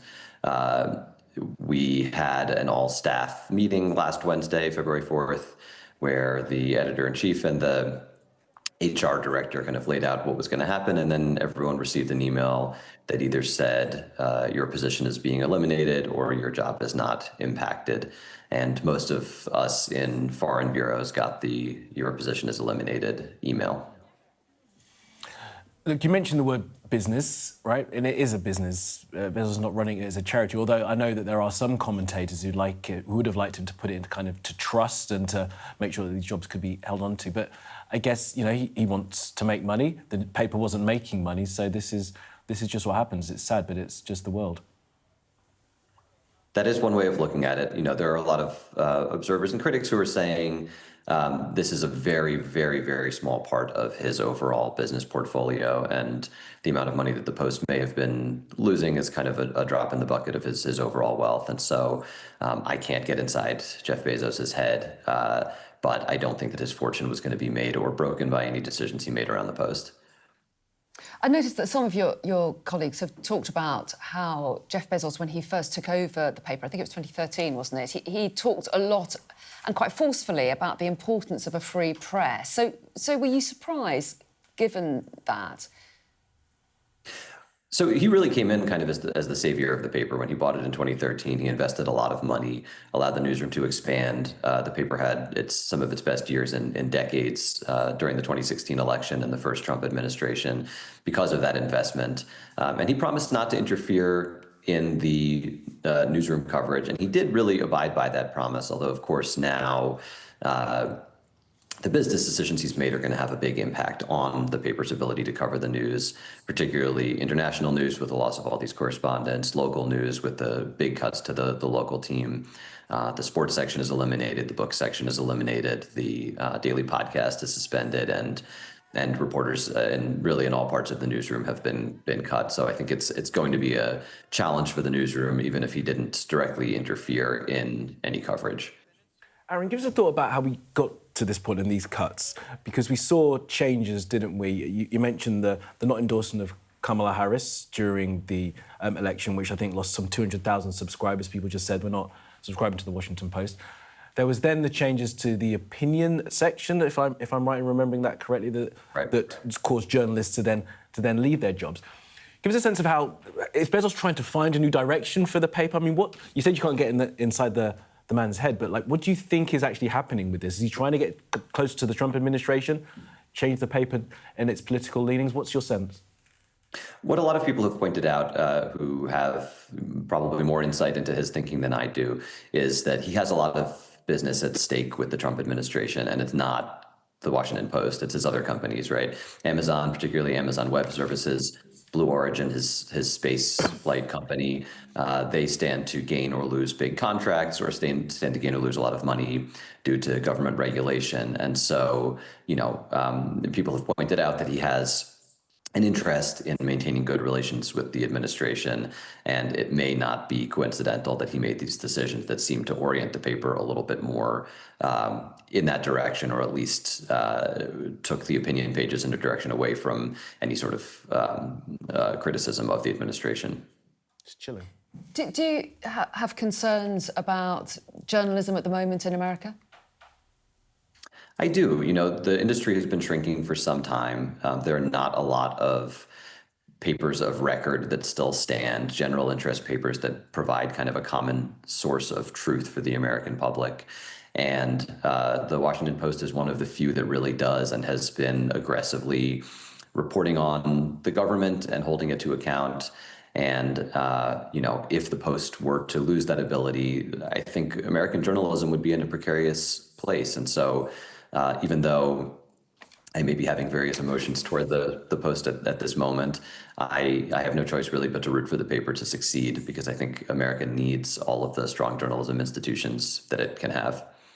Okay. Aaron, we really appreciate you making the time to speak to us today. All the best to you and your colleagues. Thanks for taking the time. Thanks so much, Aaron. Thank you. Now, the number of young people in the UK developing bowel cancer is on the rise, up by more than 20% between 1990 and 2018. Well, let's talk now to broadcaster Adele Roberts, who I'm very pleased to say is here with us now. Thanks very much indeed for joining us. And we can talk a little bit more about the various theories there are as to why young people might be developing bowel cancer. But I just want to ask you your own experience, first of all, which you've been very public about. Yeah. Because you were diagnosed very young, weren't you? Absolutely. So young, in fact, that when I first went to see my GP, she said to me she didn't think it'd be bowel cancer because I'm too young. In the UK, we don't start screening until we're 50. And when I went to see my GP, I was 42. And I was in kind of like the shape of my life. I felt really fit, didn't feel ill. So she thought it might be IBS or something like that. But luckily and crucially, she sent me for the test, just in case. And I think that saved my life. So do you think that tests should be now rolled out for people under 50? I would love that. I know that there's a lot of stress on the NHS, but, if it could be lowered, I think that'd be really beneficial, because, as you say, it is trending younger. My consultant said that to me when I first went in. He said we're starting to see a lot of young people coming to us now with bowel cancer. And the key with bowel cancer is it's the second biggest cancer killer in the UK, but it's one of the most treatable, and it's because people aren't aware of the symptoms, we don't talk about it enough, and so, unfortunately, people get diagnosed late. Yeah, I mean, the rise is described as multifactorial. I mean, so it could be so many different things. What's your sense? What do the oncologists say to you? What do they say as to the reason? What do they give you? They didn't really tell me the reason. I got really upset, and I was like, is it my fault? I just thought I used to be a very different person. I used to eat a lot of junk food, and I thought I'd really brought it on myself, but they sadly don't know why. And that's one of the reasons why I do a lot of campaigning for cancer research, to try and help find the reasons. But I think it's just that a lot of the times the symptoms are things that can be explained away. Right. And I thought it was my bad cooking that was the reason that I had like a bloated tummy and that I was like losing weight. So they're two of the symptoms. But the main one for me, and something I'd love people this morning to watch to look out for, is blood. When you go to the toilet, blood in your stool. That was the one that got consistent for me, and that was the one that made me go to the GP in the end. And do you think that maybe, people are a bit embarrassed to go to the GP to talk about that kind of stuff as well? When we saw Bowel Babe, who did such amazing work talking about poo very openly, and that was really important, wasn't it? Because people are a bit embarrassed about talking about their bowels. Yeah, I mean, I didn't go to my GP straight away, I'll be honest, and I regret that now. How did you leave it? Well, it was COVID, so I didn't want to be a burden, so I left it probably about 6 months before I had the courage to ring them. And then I made sure I had nice underwear when I went in, because I was just like, that's how silly you get. You think that the doctors are going to be thinking about you, and they're not. They just want to help you, So, like, if anybody's watching this morning, please, if you have any niggles, if you have any worries, see your GP, and hopefully they can rule out something like bowel cancer. And although the NHS, the screening levels have, I guess once you got into the system, you were seen pretty quickly and efficiently. Yeah, it took a couple of weeks for my appointment to come through, but once I did, my doctor was fabulous. She was brilliant, and even though she didn't think it was bowel cancer, she tested just in case. Yeah. And am I right in saying that you were declared cancer-free in 2022? Yeah. That's fantastic. Thank you very much. Such an important, brilliant moment. Very grateful. How have you been since? Yeah, really good, thank you. And I've used a lot of like running and movement to help reclaim my body from cancer. And in a way, I kind of feel better than I did before anyway. So no harm That's done. fantastic. Such That's good amazing. news. Let's just bring up some Yeah. data from Cancer Research UK about the potential reasons for this rise. Got it here. Cancer Research UK say there are several things that could make a person more likely to develop the disease. Includes eating too much red and processed meats, not having enough fibre or calcium in the diet, and smoking and drinking too much alcohol. I mean, it seems there like the advice is as healthy lifestyle as much as one can, potentially, if you can, to try and reduce your risk factors. Yeah, old me was definitely the red meats. No drinking and smoking, I've not done that, but I think, yeah, my old diet wasn't very helpful, so I've changed a lot. Do you think we're getting more and more aware of our diets as well? I mean, I guess social media has done a lot of this, hasn't it? There's a lot of sort of advice and advocacy about people eat more carefully. Yeah, I mean, I've seen your stories this morning on social media, and for me, this is the good side of social media. I think there's a lot of good influences now and a lot better education about what to feed yourself and try and stick to, like, whole foods and cook your food and know where your food comes from. Yeah, Really that's important. so true, but I still feel very guilty that I'm not eating enough protein. I know, That's what I keep getting reminded of that. I'm not sure if that's got anything to do with, you know, well, it's good for health. It is. Isn't it? But eat well. Eat well, thank you, I will. Thank Anyway, you so really much. lovely to Thank you very much Thanks for so much coming. for coming in, Appreciate it. Adele, thank you. All right, let's take a look at the weather. I think last time you talked about this, there was sun in the script. Sun did feature Looking in the forward to forecast, that. just a warning. You're looking happy. Well, the forecast looks good. So you've sorted the travel insurance then? All Clear Travel Insurance sponsors Sky News weather. Well, I said sun, but the next few days are going to bring some wintry hazards, with tomorrow looking mainly dry and widespread sunshine at last. There you go. Mostly fine in the far north now. If frosty with outbreaks of rain, sleet and snow, icy stretches are likely. England and Wales will see further spells of rain, sleet and snow this morning, but the counties along the Channel look dry and brighter. The wintry mix over Ireland will become increasingly confined to the southeast. Elsewhere, mainly dry, with sunshine developing widely, but Scotland will see a few wintry showers. It will be colder than recently, with a brisk wind for Ireland and central Britain. Now, the east of Ireland will turn drier and brighter this afternoon. Elsewhere, the rain and hill snow will mostly ease, but the far south of England will see heavy, thundery showers developing. Rain, sleet and snow will continue to head south tonight, to leave most places dry. Clear skies will bring on widespread frost, which will be sharp in spots with some ice out there in the morning. Saturday, chilly and mostly sunny, but Ireland will see rain in the afternoon, I'm afraid. All Clear Travel Insurance proudly sponsors Sky News weather. Right, stay with us here on Mornings, and next I'm going to speak to the Shadow Energy Secretary Claire Coutinho about the political issues of the day.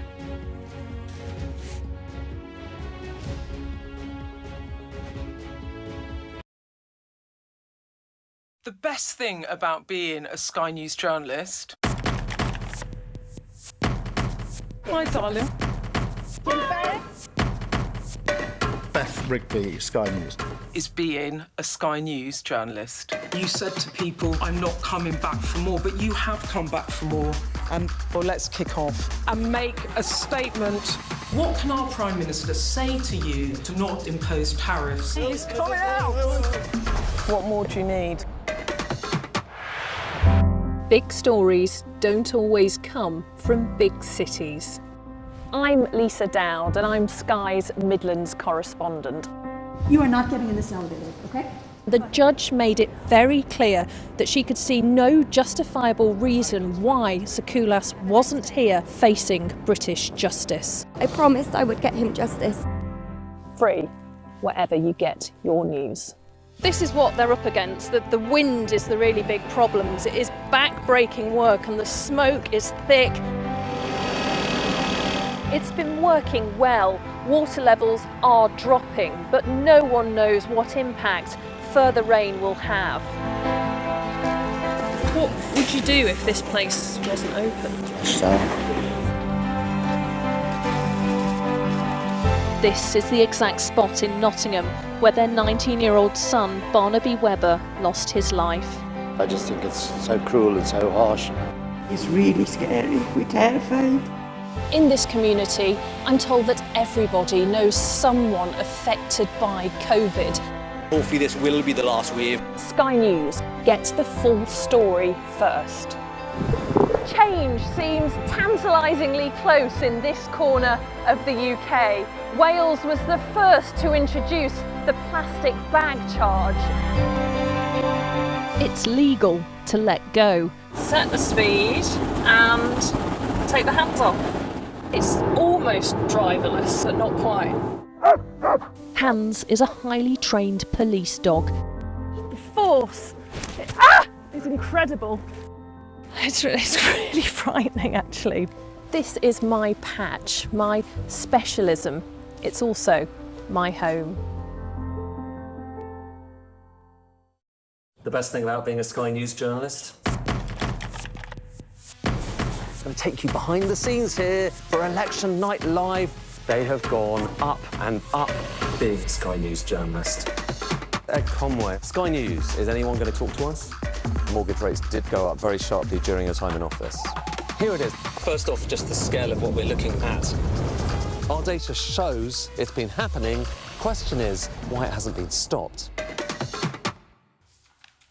All right, let's bring in the Conservatives now. I'm pleased to say we're joined by Claire Coutinho, who is Shadow Energy Secretary, as well as Shadow Minister for Equalities. Have I got the title right, Claire? Good morning to you. Yes, that's right. Thanks. 2 briefs. Very busy, I am sure. So let's start with your Shadow Equalities brief, because you will have seen there's been a change in the guidance issued by the government around gender recognition within schools. The government say that they're doing this to take the heat out of the argument. You would agree with that, wouldn't you, that we do need to lessen the temperature when we're talking about this, what is a really sensitive issue for people within the country? Absolutely. I think that is true. And I think it's good to have released the guidance. Bridget Phillipson had sat on this for far too long, and it's obviously a very difficult issue, and schools and parents needed help navigating it. There are 3 things that I would say I'm concerned about in the guidance, but to your overarching point, is a good thing that guidance has been released. Yes, I do agree with that. The 3 issues that I would say that they've taken a different position from us, and I was an education minister in the previous administration when some of this was being looked at, is around parental consent. So that word consent has been taken out, and actually we had seen before examples of young people and children who were being transitioned at school, and parents felt like they didn't have a proper say. So I think that word coming out and that lack of recognition that consent from parents is required is concerning. The other area where I think is a worrying change is around pronouns and transitioning of primary school children. I think that's too young, and actually this is again something which you've seen as a change of approach across the Labour government, because there is a trial for puberty blockers which is going forward, and we know in that trial children as young as 8 may be accepted on that trial. We think that's wrong. And lastly, it's around the protection of people who have particular religious beliefs, for example, which means that they aren't able to use preferred pronouns. There was a case that I was working on very recently, which was a nurse who couldn't use a preferred pronoun, actually said that she would use the chosen female name of the transgender patient, but then she was sanctioned and punished by her NHS trust. So we also had protections for teachers or pupils who have religious beliefs who can't use someone's chosen pronouns, but will still treat that person with courtesy and dignity and respect.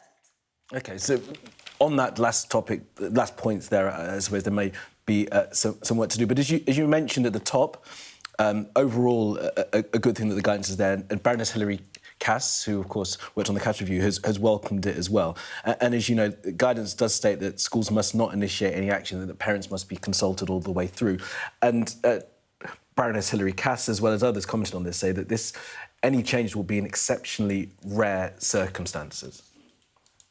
My worry is around primary school children, and although parents are involved in the new guidance, it's not as clear that they should consent. And the risk is that we saw, as I said before, that parents are maybe informed, parents are told, but they are not really given a choice. And when you've got very young children involved, I think it's important to be very clear that parents should be in control.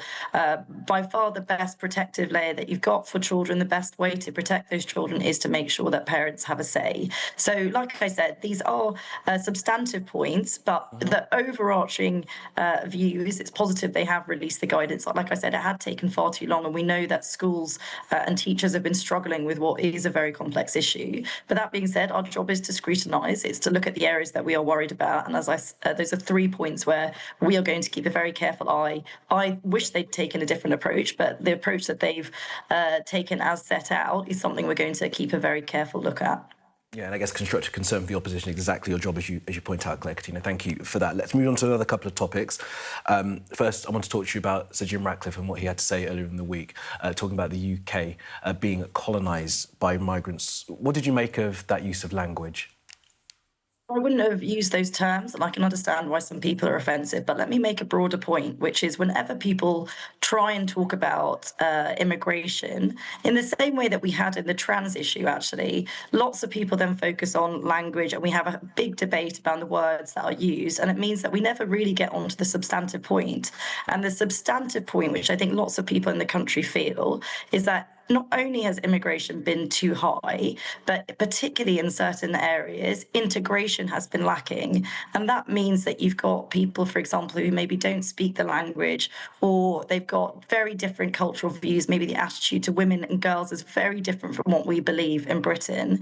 And that, to me, is the substantive point. Do people feel like everybody who's come to this country has been well integrated? I don't think they do. And that is what we should be addressing. I understand when people want to have a big conversation about language, but it isn't really the underlying point. The underlying point of why you've seen that public concern around immigration is so high is because of that question around integration. And I think that is a very fair and real challenge the country is facing. I take your broader point, Claire Coutinho, but you will know that language like that, it's in the same sort of frame as invasion, talking about this country being invaded. It's in the same sort of frame as talking about these fighting-aged males coming here. It kind of lifts the level at which those kind of far-right tropes are acceptable to talk about, which is why the language is so important. And I noticed that you said you wouldn't use that word, but Nigel Farage of Reform hasn't reconciled from it. But all of those things that you just talked about were questions of language, and we had countless debates about it. And, you know, I've said my position on whether I think that language should have been used.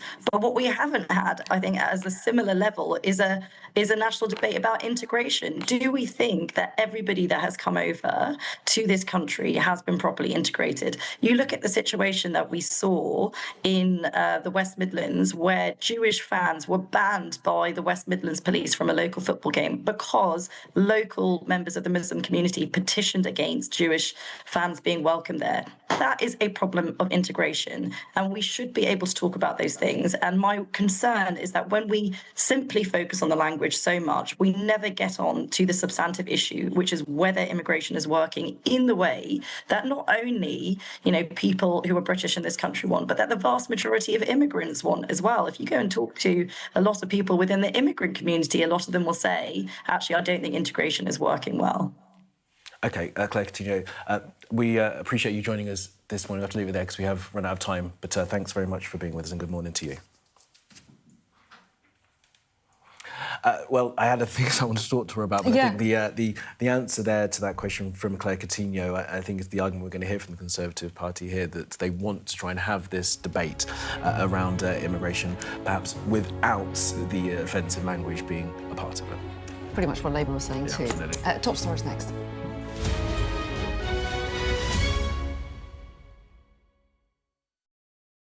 What's the best thing about being a Sky News presenter?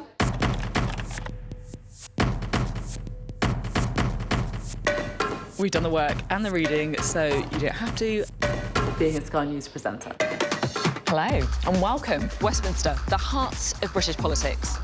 I'm so sorry about what happened to you. So what on earth is going on? It's not true. Can I tell you what I think? It's really unusual. Mornings with Ridge and Frost. Let's crack on. Let's get started.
Hello and a very good morning. It's 9 o'clock. This is Mornings with Jones and Melbourne. I'm Anna. And I'm Kamali. Thanks for starting your day with us. Here's how we're looking.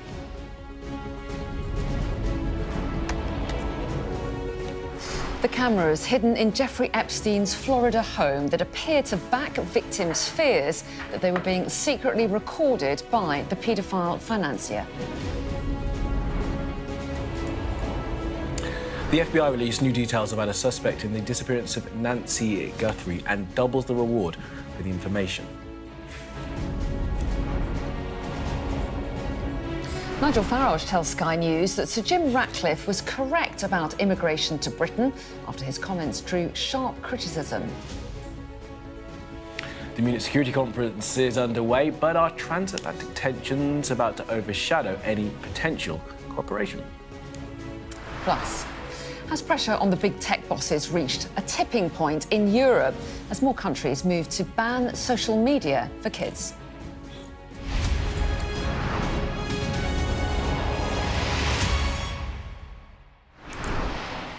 Hello, a very good morning. Now, Sky News has found an email exchange from 2014 showing that convicted paedophile Jeffrey Epstein asked a member of staff to install hidden video cameras at his home in Palm Beach in Florida. The aide told Epstein that he planned to hide them in tissue boxes. Our data and forensics team has also been reviewing more than 1,000 fragmented videos released by the Department of Justice. Many of them look like they were filmed in Epstein's office. It is worth noting, many of Epstein's victims say they believe they were being secretly filmed by him while they were being abused. Let's bring our data and forensics correspondent, Tom Cheshire, for more on this. Tom, morning to you. Just take us through the work that's gone into finding this stuff. Yeah, these videos, as you say, they're fragmented files which we've been piecing together, and we'll take you through those. But let's start with that email from the 5th of February 2014.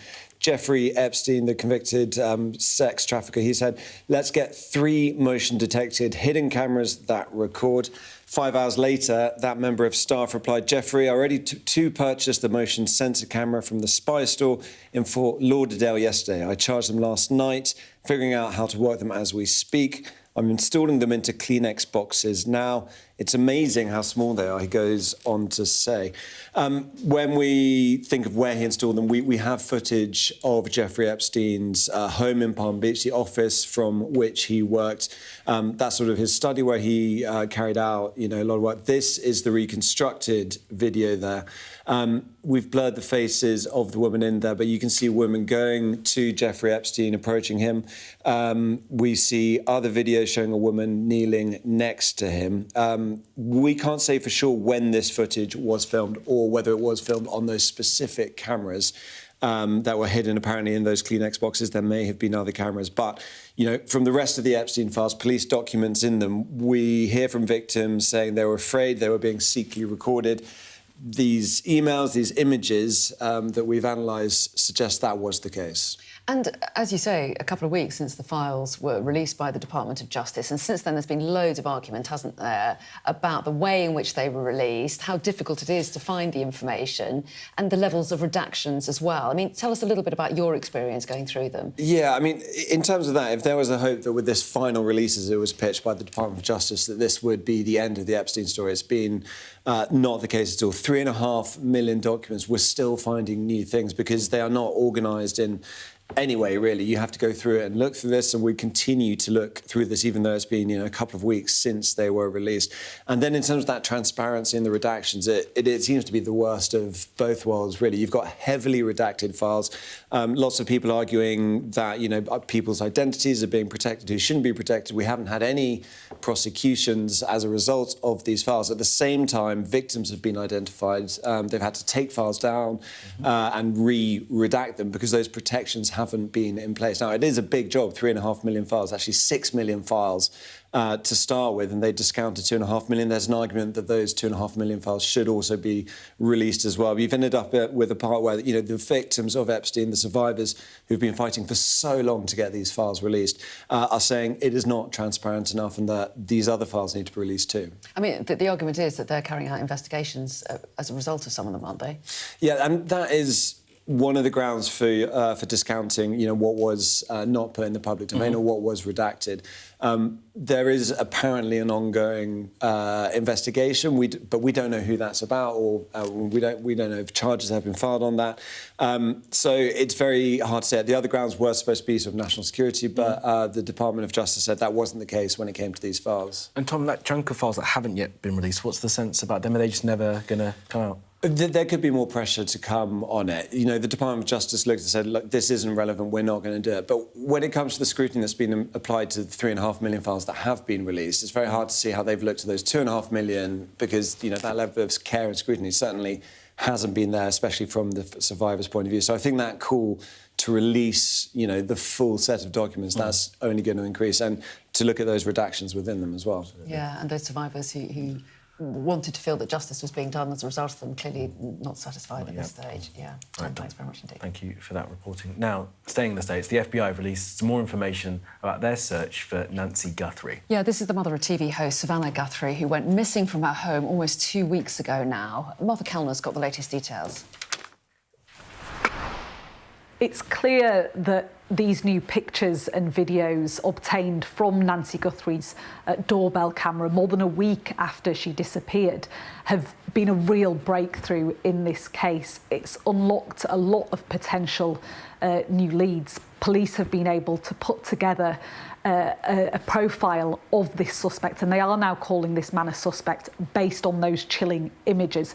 Yes, you can only see his eyes and mouth because he's wearing a full balaclava, but police say they are fairly confident that this is a man, that he's between 5'9" and 5'10", tall and of average build.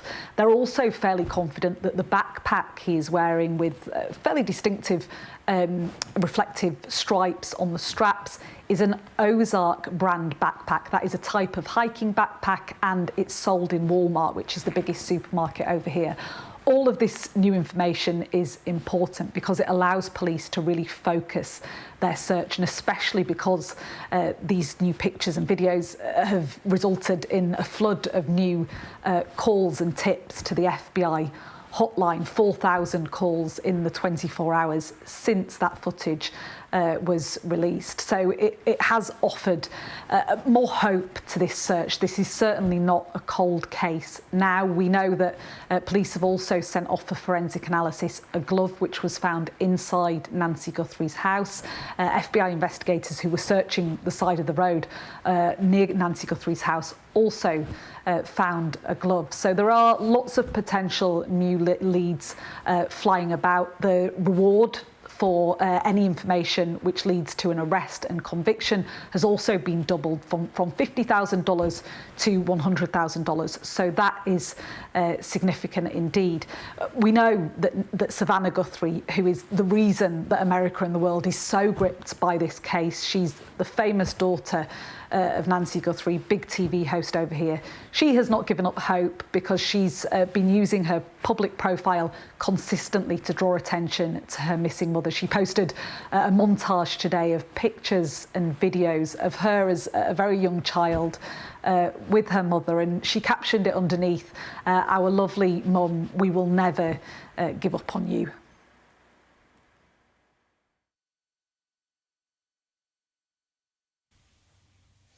So there, we heard from Martha there some of the latest developments, and for the family, for whom this must have been just appalling, maybe a little glimmer of hope that this video that's been released might produce more information. I mean, when the authorities first talked about this, they said they had no suspects and there were very few clues. So now, from this footage, they have been able to determine what they think is the height of the suspect. They've identified the bag that they were carrying. And I know since the FBI released that information, the local sheriff has talked about having a huge number of calls coming in. Hopefully producing some kind of leads. Yeah, it's part of the problem, isn't it, that calls have been coming as there have been fake ransom notes as well. Let's just take you through what we understand as the timeline of events in the case of Nancy Guthrie, who's been missing. So on the 31st of January, the family dropped Nancy back home. It's about 10 to 10 in the evening. The next day, the 1st of February, she's reported missing because she doesn't turn up at church as she regularly attended. On the 3rd of February, media outlets receive a ransom demand. That ransom demand passes. I don't think the FBI thought that was credible. On the 10th of February, the FBI released that footage that we've shown you of the masked individual outside of Nancy Guthrie's home. Then on the 11th of February, an individual is released without charge, a person who had been picked up. Then on the 12th, new details are released as the height of that suspect, 5'9", and the reward for any information that leads to Nancy Guthrie being returned safe to her family has been doubled by the FBI to $100,000. So the investigation continues. It's going to be 2 weeks come Sunday, and for that family and all those involved waiting to have word about Nancy, one can't imagine how they're coping. No, absolutely. If we do get any more developments, we will, of course, bring them to you. Now then, Nigel Farage has backed the co-owner of Manchester United, Sir Jim Ratcliffe, after he told Sky News that Britain was being colonised by migrants. Ratcliffe has since apologised for the use of the word colonise, but not for what he says are the dangers of migration. But also speaking to us last night, the leader of Reform UK, Nigel Farage, said the comments were correct. Let's work out what's non-controversial. What's non-controversial is an explosion in the population without the financial compensation to make people's lives better. And I would argue access to the NHS, housing rents, etc., have been damaged by it. Now, the use of the word colonisation, that's what he's withdrawn. Do you think that's offensive? I think it's probably, in the dictionary definition, correct, but perhaps people aren't quite ready for it. I mean, it has historical overtones, doesn't it? It does. Well, our political correspondent Amanda Akas is here with us now. So, look, Amanda, we've heard Nigel Farage there. Now we've heard also from the government and the opposition. The opposition, Claire Coutinho, just a little while ago, telling me that while she wouldn't use that word, there needs to be a debate about immigration. And she actually started talking about debates around integration as well. Yes, it's interesting, isn't it? The way the backlash to this has really been embraced, in a sense, by all the different political parties keen to try and connect with their base over their views, over something. I guess they know voters so care about immigration, so they don't want to dismiss the issue. Absolutely. I mean, so if you start with Nigel Farage, I mean, he's not just saying that he agrees with Sir Jim Ratcliffe, but also almost going further than him, essentially saying, well, he wasn't actually apologising and he didn't need to apologise anyway, because he thinks colonisation is an appropriate word. He just doesn't think the public are necessarily ready for it, is how he put it.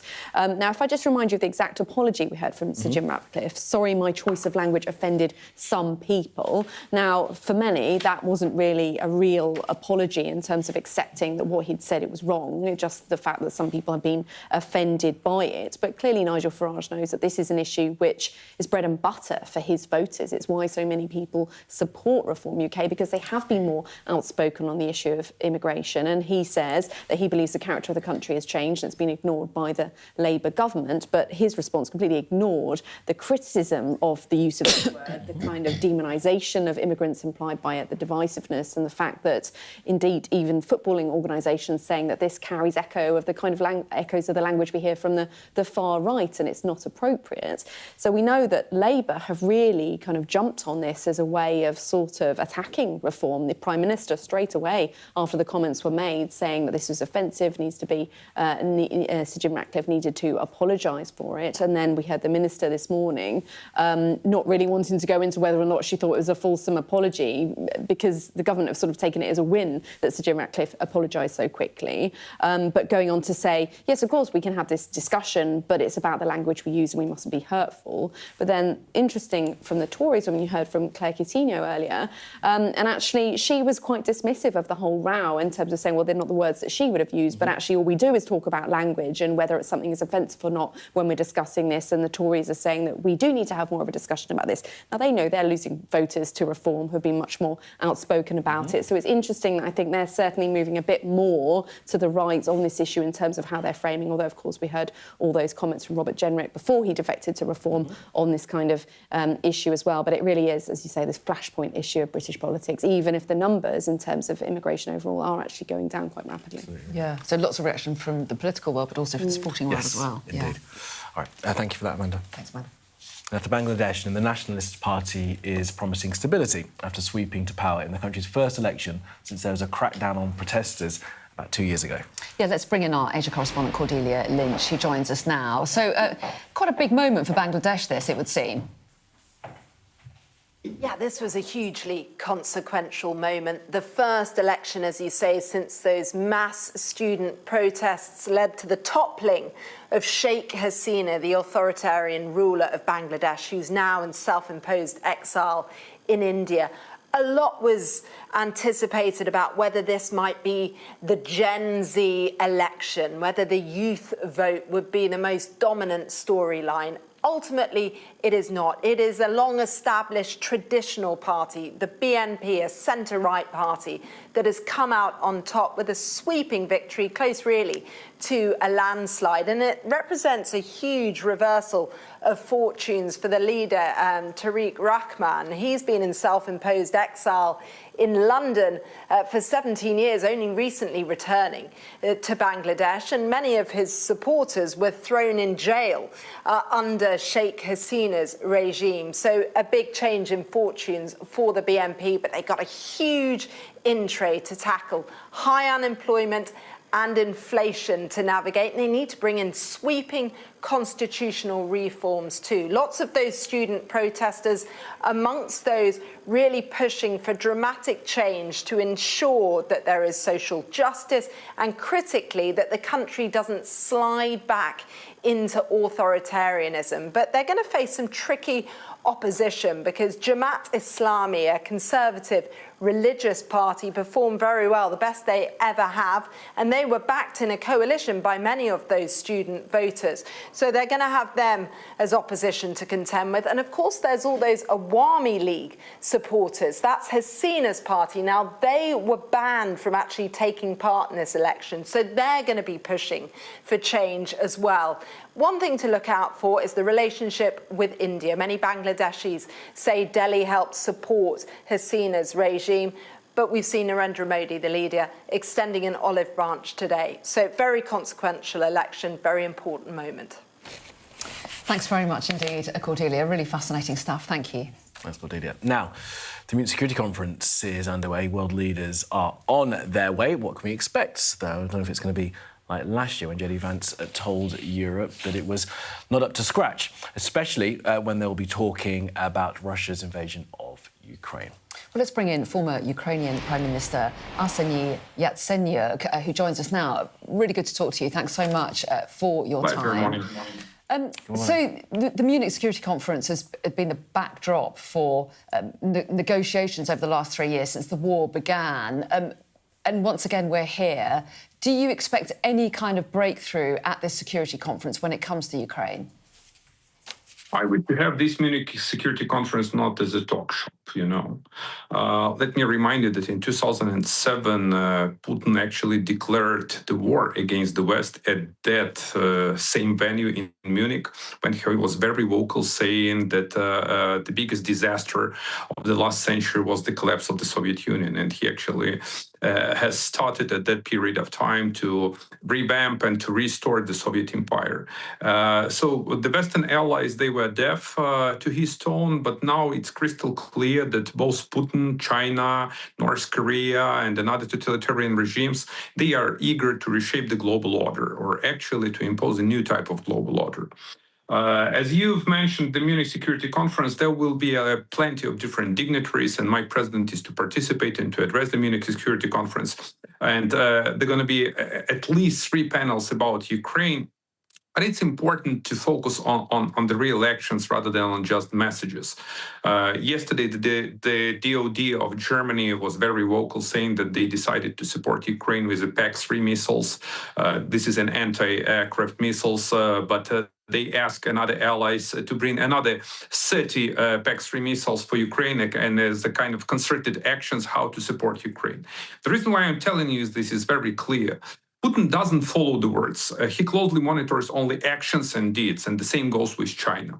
So I expect that during this Munich Security Conference, our allies and friends will show its resilience, and we need to be on the same page with Americans. You've mentioned JD Vance.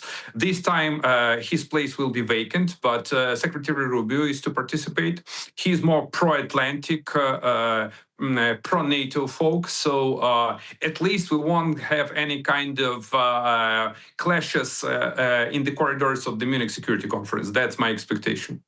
well, maybe wishful thinking, but I'm pretty sure you're right about Marco Rubio in terms of his behaviour towards JD rather than JD Vance. Now, you mentioned the supports for Ukraine. We heard yesterday from Brussels the announcement of, I think, 540 from the UK government, 48 billion. 540 million from the UK government, 48 billion broadly from NATO in terms of support for Ukraine's war effort. But this kind of comes against, and that's why the meeting between Zelensky and Rubio will be interesting, against this deadline, this arbitrary deadline, again, that Trump has set now for June for there to be a ceasefire. I mean, what do you make of that decision? What does President Zelensky have to say to that sort of demand? Is that even realistic? Well, if I may, with all due respect, but let me remind you that President Trump set a number of different deadlines in the last year, starting with the 24 hours, even before he took the oath of the office as a president of the United States, that he's going to sign the peace deal and accomplish this war, and ending with a number of different another deadlines and timetables, how he's going to fix this war. He hasn't said it publicly, and telling you frankly, I believe it sends a wrong signal to designated war criminal Putin and to Russia. So we don't have to focus on the deadlines and timetables. We have to focus on clear-cut deliverables. Whether we are ready to turn the screw on Russia, to press like hell Putin in order to bring him to real negotiations. As of now, my take is it has nothing to do with real negotiations. It's a kind of sham talks. Even Russians call these consultations. So Putin is just buying the time. So he wants to outwait. He is biding his time, you know, in order to outwait and to outplay us. So we have to focus on deliverables and on clear-cut actions. How to press on Russia, how to make Russia suffer, and how to create preconditions to make Russia to sign the real peace deal and not to pretend that they are negotiating with Ukraine. And briefly, I just want to get your thoughts, if I can, on the Winter Olympics athlete, the Ukrainian athlete who is in the skeleton discipline, who has been banned after wearing a helmet that depicted athletes who'd lost their lives in the war with Russia. I wondered what you made about the fact that he'd been banned. He's appealing that decision, but what do you make of that situation? Well, first, I commend him. He's a great guy. And he showed to the entire world that he doesn't care about any kind of Olympic results. What he cares really about the dignity, a dignity of the nation and the dignity of him as a person. In terms of the IOC decision, it's disgusting. You know, the thing what is happening right now in the global sport is that they try to normalize Russia. They try to normalize crimes against humanity. And it's just unacceptable, it's wrong, and it is disgusting. So this is the wrong way and this is the wrong path that IOC has chosen. Well, Arseniy Yatsenyuk, we really appreciate your time this morning. Thanks very much indeed for sharing your thoughts with us. Thank you. Very clear there on his feelings about that Olympian being banned, as the Court of Arbitration for Sport are reviewing it. But as we said, his event is taking place this evening, so if they want to change it, they've got to get a move on. All right. Stay with us, because in a couple of minutes' time, we'll be looking at the growing calls all across Europe and the world to ban social media for under-16s.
What's the best thing about being a Sky News journalist?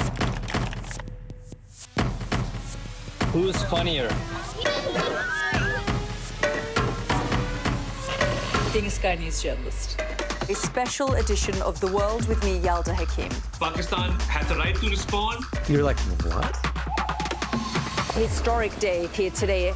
Congratulations, this is a huge moment. But what happens now? The best thing about being a Sky News journalist? They call him the king of the jungle. Being a Sky News journalist. Yusra Al-Baghir has this report. And this is what's left of it. As a woman of colour, how did the Harris campaign speak to you? People risk their lives to speak to us for this report. Mr. Zuma, Sky News. We're trying to see as much as we can. Well, there seems to be a bit of a growing momentum, in Europe at least, to ban social media, with several countries pushing to restrict access for people under the age of 15. Yeah, but pressure from tech giants and Washington could hold up the process, while advocates are being threatened with visa bans. Yeah, our science and technology editor, Tom Clark, has this. More than 10 years ago, I filmed my kids for a report on the impact of screens on young minds. They didn't have their own devices. TikTok, Instagram, Snapchat and YouTube, not even a glow on the digital horizon. And look at them now. My twins are 13, their sister's 16, and their lives, like pretty much every other child we know, are dominated by social media. The idea of banning it, not popular. We've been born into a world with social media, so it's a bit unfair if you just take it away for people who are younger when they're influenced by adults who are also on their phones. As parents, we worry a lot about the explicit harms of social media. And maybe we've been lucky as a family, but I haven't seen strong evidence of that, so far at least. But what I am concerned about, and I hear this from other parents as well, is just how long my kids are spending staring at their screens. We've just about had enough of arguing with them about it, especially knowing we're almost as addicted to our screens as they are. And now it seems everybody else is coming to the same conclusion. France and Spain are promising laws to ban kids from social media as early as this year. Austria, the Czech Republic, Denmark, Finland, Greece, Italy and Slovenia have proposed similar legislation. Portugal is considering parental consent for child social media access. Last month, Westminster said it would consult on the issue. And as a bloc, the EU has said it supports a Europe-wide ban. So have we reached a tipping point where social media companies will be forced to amend their products? We knew cigarettes were harmful and addictive and killed people for decades before we actually got legislation that made a difference. And the social media companies have really only been around for 15, 20 years. So it is relatively quick on a historical scale, but for those of us who have teenagers now, it's not quick enough. A big tech backing White House isn't helping. Secretary of State Marco Rubio in December banned Claire Melford and 3 other online safety campaigners from entering the US. Another legally resident in New York was threatened with deportation. I wasn't surprised because we know the impact of big tech, their big money on government in America and around the world. But of course, it was shocking as a family to be threatened with potential detention just for the things I said. To hold platform executives legally. The tech bros are fighting back too when Spain's Prime Minister announced his social media ban. Elon Musk responded. Mr. Sanchez was a true fascist totalitarian, a tyrant and traitor to the people of Spain. The US public may not agree. American parents are angry, with states backing social media bans and court cases, like one underway in California, putting pressure on the platforms. I see, from my perspective, as someone that's been pushing for transparency and accountability of social media platforms for over 9 years now, that actually we are further along in that battle than we ever have been. And I think that ultimately we will be able to renegotiate the toxic relationship that we have with tech. It looks like public opinion will ultimately force big tech to make social media a safer, better place for children. But don't hold your breath. Do so, but we've got lots coming up for you. We're going to be talking to Elizabeth Braw, who is an expert in all things security and global affairs. So we're going to be talking about the Munich Security Conference with her shortly.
So let's return now to Europe's biggest security summit, which is happening in Munich this weekend. And Keir Starmer is on his way there. He hopes to put a tricky start to the month behind him when he meets allies, including the French President Emmanuel Macron, amongst others. So let's talk about this conference a little bit more, because there's lots of different issues going on there. Senior Fellow at the Atlantic Council, Elizabeth Braw, is here with us to talk us through. Welcome to you. And Elizabeth, I can't quite believe it's been a year, but I do remember JD Vance delivering this sort of bombshell speech at the Munich Security Conference last year, where he really ticked off Europe in a big way about lots of issues, from sort of freedom of speech to migration, all sorts of issues. And how would you say the mood might be different this year, and what impact did last year's speech have?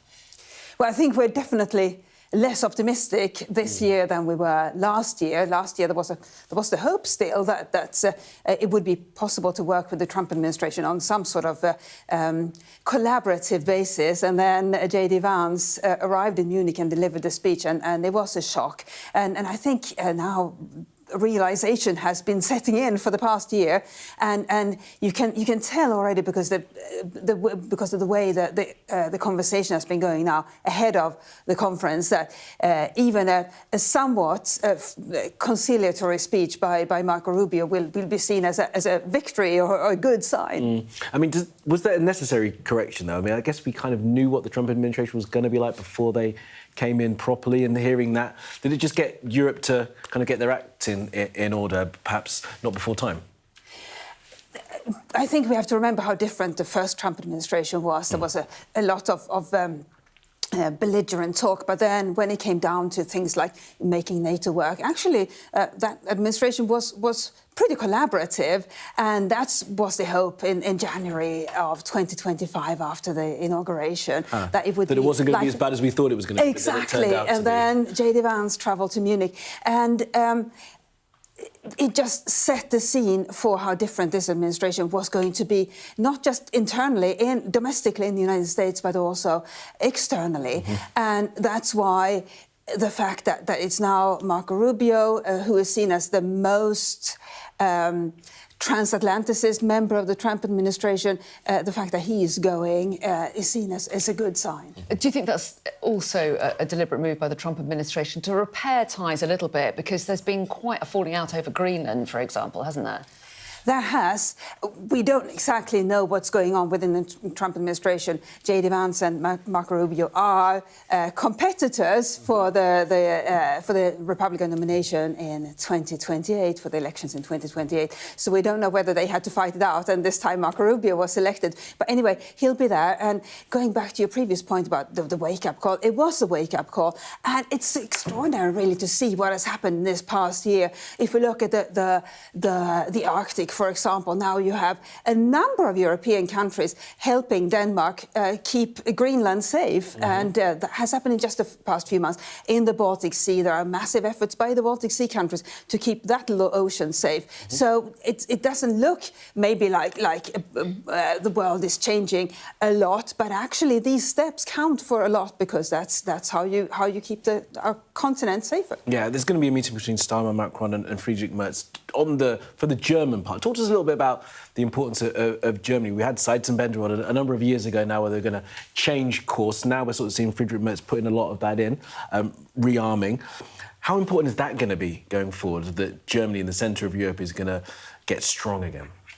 Germany is extremely important. It's obviously the largest country in Europe, if you don't count Russia, with the largest economy, and the most opportunity to expand its armed forces, and it's interesting when you hear these conversations. It always goes along the lines of, well, Germany, they have this money they can put in that no other country has, and they are putting it in. They are investing at great speed, and just today was actually announced that the Germans will nominate their chief of defence, their top military officer, to be chairman of NATO's military committee, which is the highest military office in NATO. So they are making great strides, and I think that the big question for them is whether they'll be able to recruit enough soldiers for the armed forces. Because that's when you need. You can't just invest money. You need men and women to make use of those weapons. And what do you think Keir Starmer wants to get out of this? Well, first of all, a few good headlines wouldn't be bad. It's been a tough week. It has. And I think foreign policy, security policy, is where he has actually had the best year so far. I think we all remember him receiving Vladimir Zelensky after that disastrous visit to the White House. And he has worked quite collaboratively, very collaboratively, with other European countries in the coalition of the willing. So this is where he has actually had a great deal of success, and it's not just good for Keir Starmer, it is good for Europe as a whole. So he's clearly hoping, or I'm sure he's hoping, to get more of the same in Munich and to be among friends. Elizabeth, looking in from the outside then, we hear about Sir Keir Starmer and, on the world stage and how much good he's doing. How is he viewed in other European capitals? I mean, we know sometimes other prime ministers and some of the opinions in Paris and Berlin about some of the others. How is Keir Starmer viewed, do we think? I think, if I were to summarise it, I would say a safe pair of hands. somebody you can rely on, somebody who is going to be around for a while. At least that was the opinion until recently. Let's see how it works out. But he is seen as a credible, reliable, and ally who wants to do the right thing. And also, obviously, when it comes to security policy, representing the UK means that he carries a lot of weight. Interesting stuff. And Keir Starmer will be happy to hear that, I'm sure, after the week he's had. Elizabeth, good to see you. Yeah, thanks very much for coming. We really appreciate that. All right. Now then, we're often hearing about the doom and gloom surrounding climate change, but are there any signs that are positive for the future? Well, Fred Pearce, who's been reporting on climate change for over 4 decades, thinks so, and he joins us now. Welcome to you. Thanks so much for coming in. I think we might need this. Well, yeah, and it's interesting that you're coming in to talk about the positivity around climate change, and yet you come in on a day where Donald Trump, just hours before, has announced a rolling back of climate legislation. I mean, is there any positive spin we can put on that? Yes, there's China. China is now a much bigger polluter than the US. There's no getting away from that. But China has turned the corner. China, for the last 2 years... Yeah. I mean, we're only flatlining now. We're not coming down the other side yet. But China has just made such huge strides. The reason why most of the world is now buying, despite the US, is buying solar power and wind power is because China has brought down the cost of delivering that. It's now cheaper to have solar power than to have coal power. Countries are catching up on that. China is selling the kit, but countries are doing it on their own account. India, the other big polluter, is going the same route. So there is hope. The technological fixes are coming on. I remember I went to the Earth Summit in 1992. I went to report that. And back then, wind power was just a few windmills on a hill in California. Solar power was just so expensive. It had been developed for running satellites in space, and nobody had ever heard of electronic vehicles. And now we've got all these technologies and batteries, too, coming in. We're making real progress, technical progress. That gives me hope. Yeah, so we can get there. It's trending that way, do you think?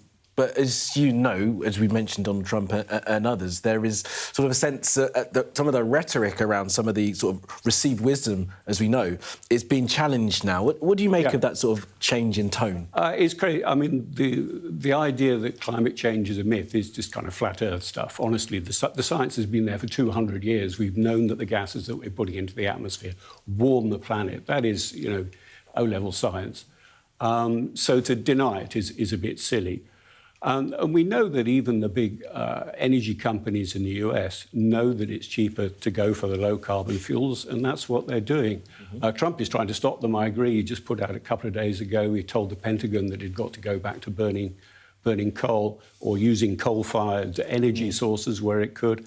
Well, he can try, but the US is a small player now, honestly, with Europe and China and India and parts of Africa now moving into the new low-carbon age for energy. Things are really moving on, and he's pulling the US backwards. It's bad for their business, apart from anything else. I went to COP26 in Glasgow, which is in, 2021, a few years ago, and there seemed to be sort of a political consensus, certainly in this country, about the need to tackle climate change. The rhetoric does seem to have shifted a bit. Yes. I think there's been a big emphasis on the fact that while people will say, well, we acknowledge that climate change exists and it's something to worry about, it's incredibly expensive tackling it, and we've got a cost of living crisis. We can't expect taxpayers to pay for it now, and other countries that are bigger polluters should be footing the bill and doing something about their own problems. And perhaps do you agree that there's a shift? Yeah, and perhaps we're moving too fast as well to do it. Well, there's a shift in rhetoric, I agree, but there's also a shift in the technology. I mean, what you say may have been true 5 years ago, but now the technology is cheaper. You'd be crazy not to be buying solar power. You'd be crazy not to be installing wind turbines. It is cheaper. It really is now. I think it's going to happen. I mean, I think we're beyond, if you like, a tipping point where it's almost inevitable that we're going down that route now globally. There will be holdouts. There will be I don't think the political rhetoric matters much now. I think the economics is going to play out. Are we doing enough, though, as we look at a wind farm there, We're doing enough about transmission and storage. Is that where the technology now needs to really kick in and catch up to make sure that we can utilise all that stuff in the North Sea? Yeah, transmission is an issue in Britain because, if we're putting all our wind turbines offshore in the North Sea, we've got to be able to get that to the consumers, and that's an issue. And there are going to be some planning problems, and there are going to be some people angry about the transmission lines coming in. We've got to be fair about that and honest about the issues there. What do people have to deal with pylons in their gardens, and that's just what we have to deal with? Well, to some extent. I mean, so we could put it underground, but it's more expensive, so that's like a political choice. Storage of energy is obviously really important because the sun isn't always shining and the wind isn't always blowing. Again, that's a new technology, which is the price is coming down and down and down. Batteries are now a sensible option. So it's now not so expensive to store that solar energy, store that wind power for use the next day or the next week. It can be done. It is being done. Again, it's the Chinese. I hate to go on about the Chinese, but it's the Chinese that have been developing this tech. They've been smart. They were doing it. They started doing it 20 years ago, and they're now reaping the benefits. So it's really interesting, their position, isn't it? They're polluting a lot, but they're also investing a lot in renewables. So I mean, China is still burning a huge amount of coal. Let's not forget that. And they're on if you like, on a journey which is going to take some decades. But they are now the leaders in the new tech.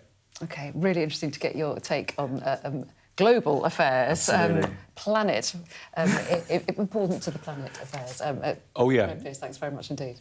Thank you. Thank you, Fred. Appreciate you. All right, well, I think it's time for a look at the weather then.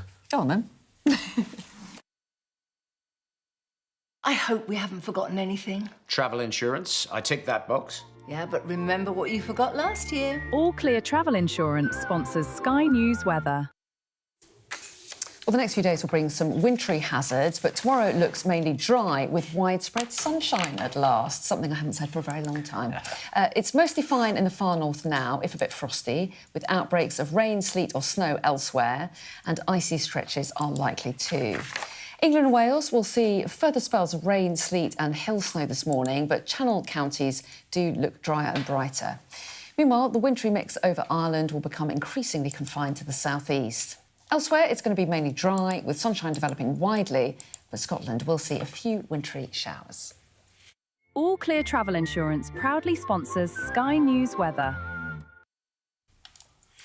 All right, well, next we're going to get a sense of the feeling in Ukraine after that Ukrainian athlete was banned from the Olympics for wanting to wear a helmet while competing that showed his fallen compatriots who'd been killed during Russia's invasion. Stay with me. The best thing about being a Sky News journalist... My darling. Beth Rigby, Sky News.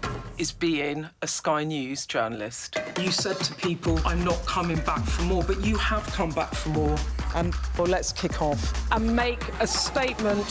What can our Prime Minister say to you to not impose tariffs? He's coming out! What more do you need? Big stories don't always come from big cities.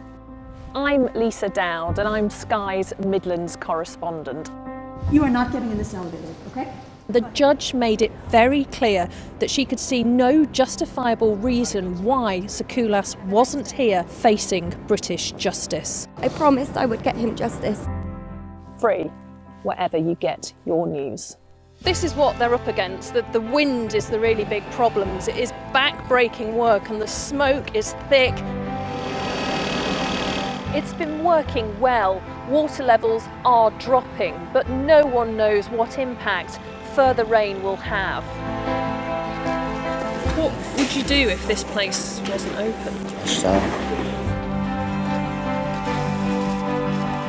This is the exact spot in Nottingham where their 19-year-old son, Barnaby Webber, lost his life.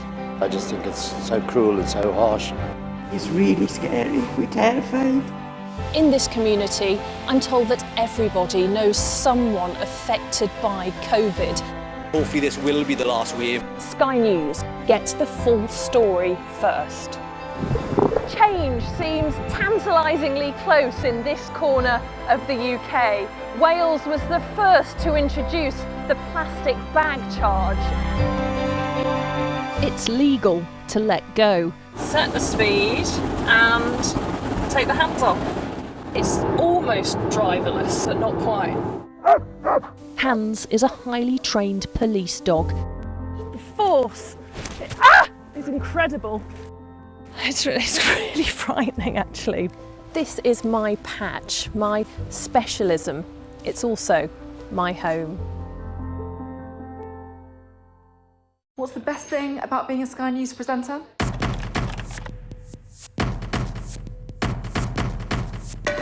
We've done the work and the reading, so you don't have to. Being a Sky News presenter. Hello and welcome, Westminster, the heart of British politics. I'm so sorry about what happened to you. So what on earth is going on? It's not true. Can I tell you what I think? It's really unusual. Mornings with Ridge and Frost. Let's crack on. Let's get started.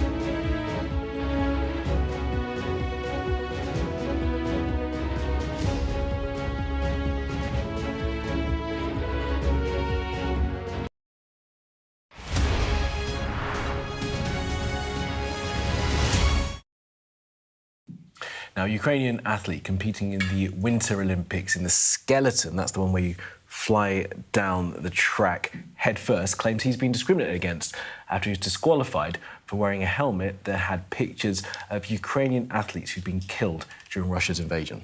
Vladislav Haraskevich says he'll appeal the IOC's ruling, but let's get a view on it now. We're joined by Ukrainian MP Kira Rudik, who's in Kyiv for us now. Kira, thanks so much for talking to us this morning. What's your reaction to this ban? Hello, and thank you so much for having me. So we are right now living at a time where we can be killed every day, where 660 Ukrainian athletes can be killed since the beginning of full-scale invasion. But when we are trying to pay tribute to them, our athlete is disqualified.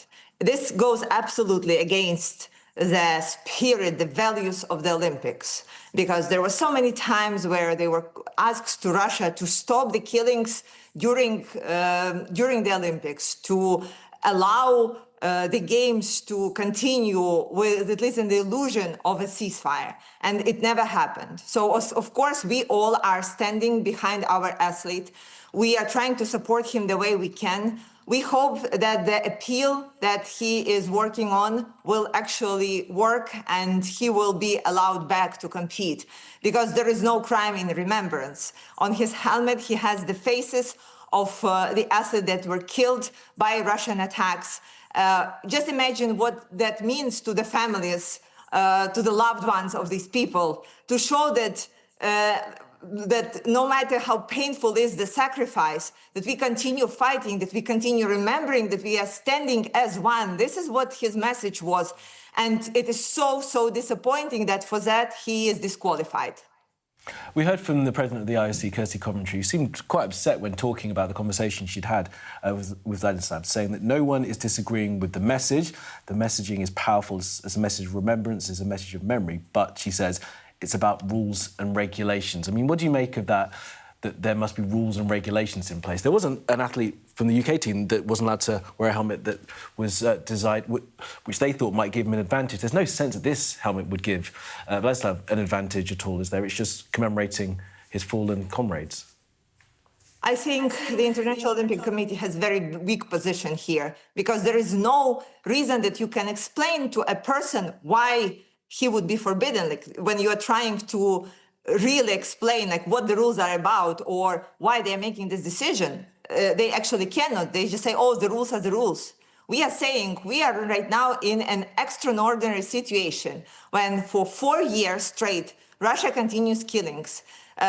We are fighting for the security of the whole Europe. And when an athlete who has been training in these incredible conditions, who is trying so hard to represent not only our country, but the people who have lost their lives, is denied to do that, this is absolutely unfortunate. And honestly, this is a disgrace to a committee and a decision that they have made. The rules that they're talking about, they say, are ones that prevent any political statements while the athletes are actually competing. And they talk about having offered a compromise where he could show the helmet before and after racing, but just not actually when he was competing. And they also offered that he could wear a black armband. Do you think that's a reasonable suggestion by them or not? No, it's not. And you know, the issue that people are bringing up here on the ground, and I think it's a very valid issue, that it's not only about our athlete Vladislav and about the rules. It's about the trust between the promises and the support. Because right now we are talking about future security guarantees, about working together. They say same people who are right now promising that it will be very different after the end of the war, maybe then appearing same as Olympic Committee, saying, well, you are defending yourself wrong. Well, Russia didn't do anything bad, and will try to diminish the sacrifice. They will try to hide before the rules that they will put together, not to execute on the promises that will be made. And again, this creates this really, really painful situation. And I really hope that International Olympic Committee will come to their senses and will again allow our athlete to compete and will allow him to embrace this memory of our fallen athletes. It's such an emotional matter for all of us. Yeah. We're out of time, Kira Roddick, but thank you for joining us this morning, and we'll bring our viewers any result of the arbitration around it. That appeal is ongoing. I mean, as I said, Kirsty Coventry seemed really upset when she was talking about this yesterday. She says we have to have a safe environment for everyone, and that means messages are not allowed. That appeal is ongoing. We'll bring you any updates to it, and we'll see you all tomorrow. We will. Bye.